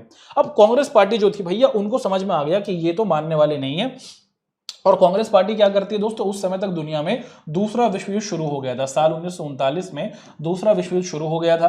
अब आप देखते हैं कि जो भारत के लोग थे ना, वो कहते हैं कि भाई हमें नहीं पता, हमें तो आज़ादी चाहिए, आप किसी भी तरीके से हमें हमारे देश को छोड़कर जाइए। अब अंग्रेज जो थे वो कहते हैं कि भैया हम अभी तो नहीं छोड़ सकते, अभी तो हम लड़ाई लड़ रहे हैं दूसरे विश्व युद्ध में, है ना, अंग्रेज लड़ रहे थे दूसरे विश्व युद्ध में। और भारत के लोग क्या थे, इसी युद्ध के समय में क्या थे, वो चाहते थे कि हमें आज़ादी मिल जाए, क्योंकि अंग्रेजों का ध्यान भारत पर नहीं था, दूसरे विश्व युद्ध को लड़ने पर था। अब जब किसी भी बात का ध्यान नहीं दिया जाता तो साल 1942 में भारत का एक बहुत बड़ा आंदोलन हमें शुरू होता हुआ दिखता है, जिसे कहा जाता है भारत छोड़ो आंदोलन। और ये जो हमारा भारत छोड़ो आंदोलन है, आप देखते हैं कि साल 1942 में शुरू किया जाता है, नाम से ही क्लियर है कि भारत को छोड़ो। इस आंदोलन में यह बात की जाती है कि भारत में सबसे पहले 8 अगस्त 1942 को इस आंदोलन की शुरुआत की जाती है, जिसमें यह कहा जाता है कि भैया भारत को अंग्रेजों को छोड़कर जाना ही होगा, जाना ही होगा, यही बस एक सोल्यूशन है, अब हमें अभी आजादी चाहिए। इस बात को आप देखते हैं कि इस आंदोलन में रखा जाता है। और भारत में गांधी जी बड़े जोशीले भाषण देते हैं, भारत के लोग उन भाषणों को सुनते हैं, और गांधी जी इसी आंदोलन में सबसे पहले कहते हैं कि करो या मरो, कि भैया डू और डाई, कि अब आंदोलन में आ जाओ, खड़े हो जाओ, इकट्ठे हो जाओ, अब आजादी नहीं मिली तो फिर कभी आजादी नहीं मिलेगी। इस कथन को भी गांधी जी करते हैं। और इसी के साथ आप देखते हैं कि बड़ी संख्या में गांधी जी के भाषणों को सुनने के बाद जो लोग थे वो सड़कों पर आते हैं। गांधी जी को क्या किया जाता है, गिरफ्तार किया जाता है। इस भारत छोड़ो आंदोलन की जो आप देखते हैं कि चिंगारी थी वो पूरे भारत में फैल जाती है। कुछ हिंसक घटनाएं भी आपको भारत के अंतर्गत आप देखते हैं कि हमें होती हुई दिखती है। लोग जो थे दोस्तों सड़कों पर आ जाते हैं, बड़ी संख्या में जो लोग थे वो जुलूस निकालते हैं, अलग अलग इलाकों में पहुंच जाते हैं। और जब ये हमारा आप देखते हैं कि हमारा ये जो भारत छोड़ो आंदोलन साल 1942 में शुरू हुआ था, तो भारत के बहुत से इलाके, जैसे सतारा का, महाराष्ट्र का सतारा हुआ, आप देखते हैं कि बलिया हुआ, हमारा बगात हुआ, ये जो इलाके जहां पर अंग्रेजों ने कब्जा किया हुआ था ना, इन सभी इलाकों में भारत के लोग हावी पड़ जाते हैं और अंग्रेज जो थे इन इलाकों को छोड़कर ही भाग जाते हैं। तो बहुत से इलाके जो थे आपको दिखते हैं कि अंग्रेजों को उनको छोड़कर भागना पड़ जाता है। भारत के लोग अब मजबूती से मजबूत होने लग जाते हैं देश के अंतर्गत। लेकिन आप देखते हैं कि अंग्रेज आसानी से इस आंदोलन को क्या थे दोस्तों, मजबूत नहीं होने दे रहे थे। उनका यह मानना था कि अगर हम अब कमजोर पड़ गए तो हम लंबे समय तक इस देश पर शासन नहीं कर पाएंगे। और अंग्रेज दमनकारी नीतियों को अपनाते हैं, भारत के लोगों को पीटते हैं, जेलों में डालते हैं। और साल 1942 में शुरू हुआ यह आंदोलन आप देखते हैं कि साल 1945 में अंग्रेजों के द्वारा बहुत गलत तरीके से क्या कर दिया जाता है दोस्तों, दबा दिया जाता है। हालांकि इसी आंदोलन के 2 साल बाद ही आप क्या देखते हैं दोस्तों, इसी आंदोलन के 2 साल बाद ही हमारे प्यारे भारत को क्या मिलती है दोस्तों, हमारे प्यारे भारत को मिलती है इंडिपेंडेंस। और 15 अगस्त 1947, देखिए उस साल का न्यूज़पेपर आपके सामने है, 15 अगस्त 1947, India independent, British rule ends, ये खबर आप देखते हैं कि मिलती है। और फिर भारत को वास्तविकता में हम देखते हैं कि आज़ादी मिलती है। तो इस आज़ादी की लड़ाई में जिन लोगों ने बड़े योगदान दिए, जिन लोगों ने बड़े आप देखते हैं कि अपनी कामों को किया, उनके बारे में ये पूरा का पूरा चैप्टर था दोस्तों। उम्मीद करते हैं कि जो पूरा का पूरा अध्याय हमने आप सभी के सामने डिस्कस किया है, इस चैप्टर की हर एक बिंदु को हमने डिस्कस कर लिया है। आपके पेपर में आप देखते हैं कि इस चैप्टर से अब कोई भी चीज आपको बाहर आते हुए बिल्कुल भी नहीं दिखेगी। आशा है कि आप लोगों से अब मुलाकात होगी किसी और क्लास में। भारत में राष्ट्रवाद इतिहास का बहुत इंटरेस्टिंग, बहुत ही महत्वपूर्ण और बहुत ही जबरदस्त चैप्टर था, भारत की आजादी से संबंधित था। जरूर कमेंट करके बताइएगा कि आपको हमारी ये क्लास कैसी लगी। एक और चीज आपको कमेंट करके ये भी बताना होगा कि आप नेक्स्ट क्लास कौन से टॉपिक पे कराना चाहते हैं, कौन से आप देखते हैं कि चैप्टर पे कराना चाहते हैं। आपका हमारे साथ जुड़ने के लिए बहुत बहुत शुक्रिया, धन्यवाद।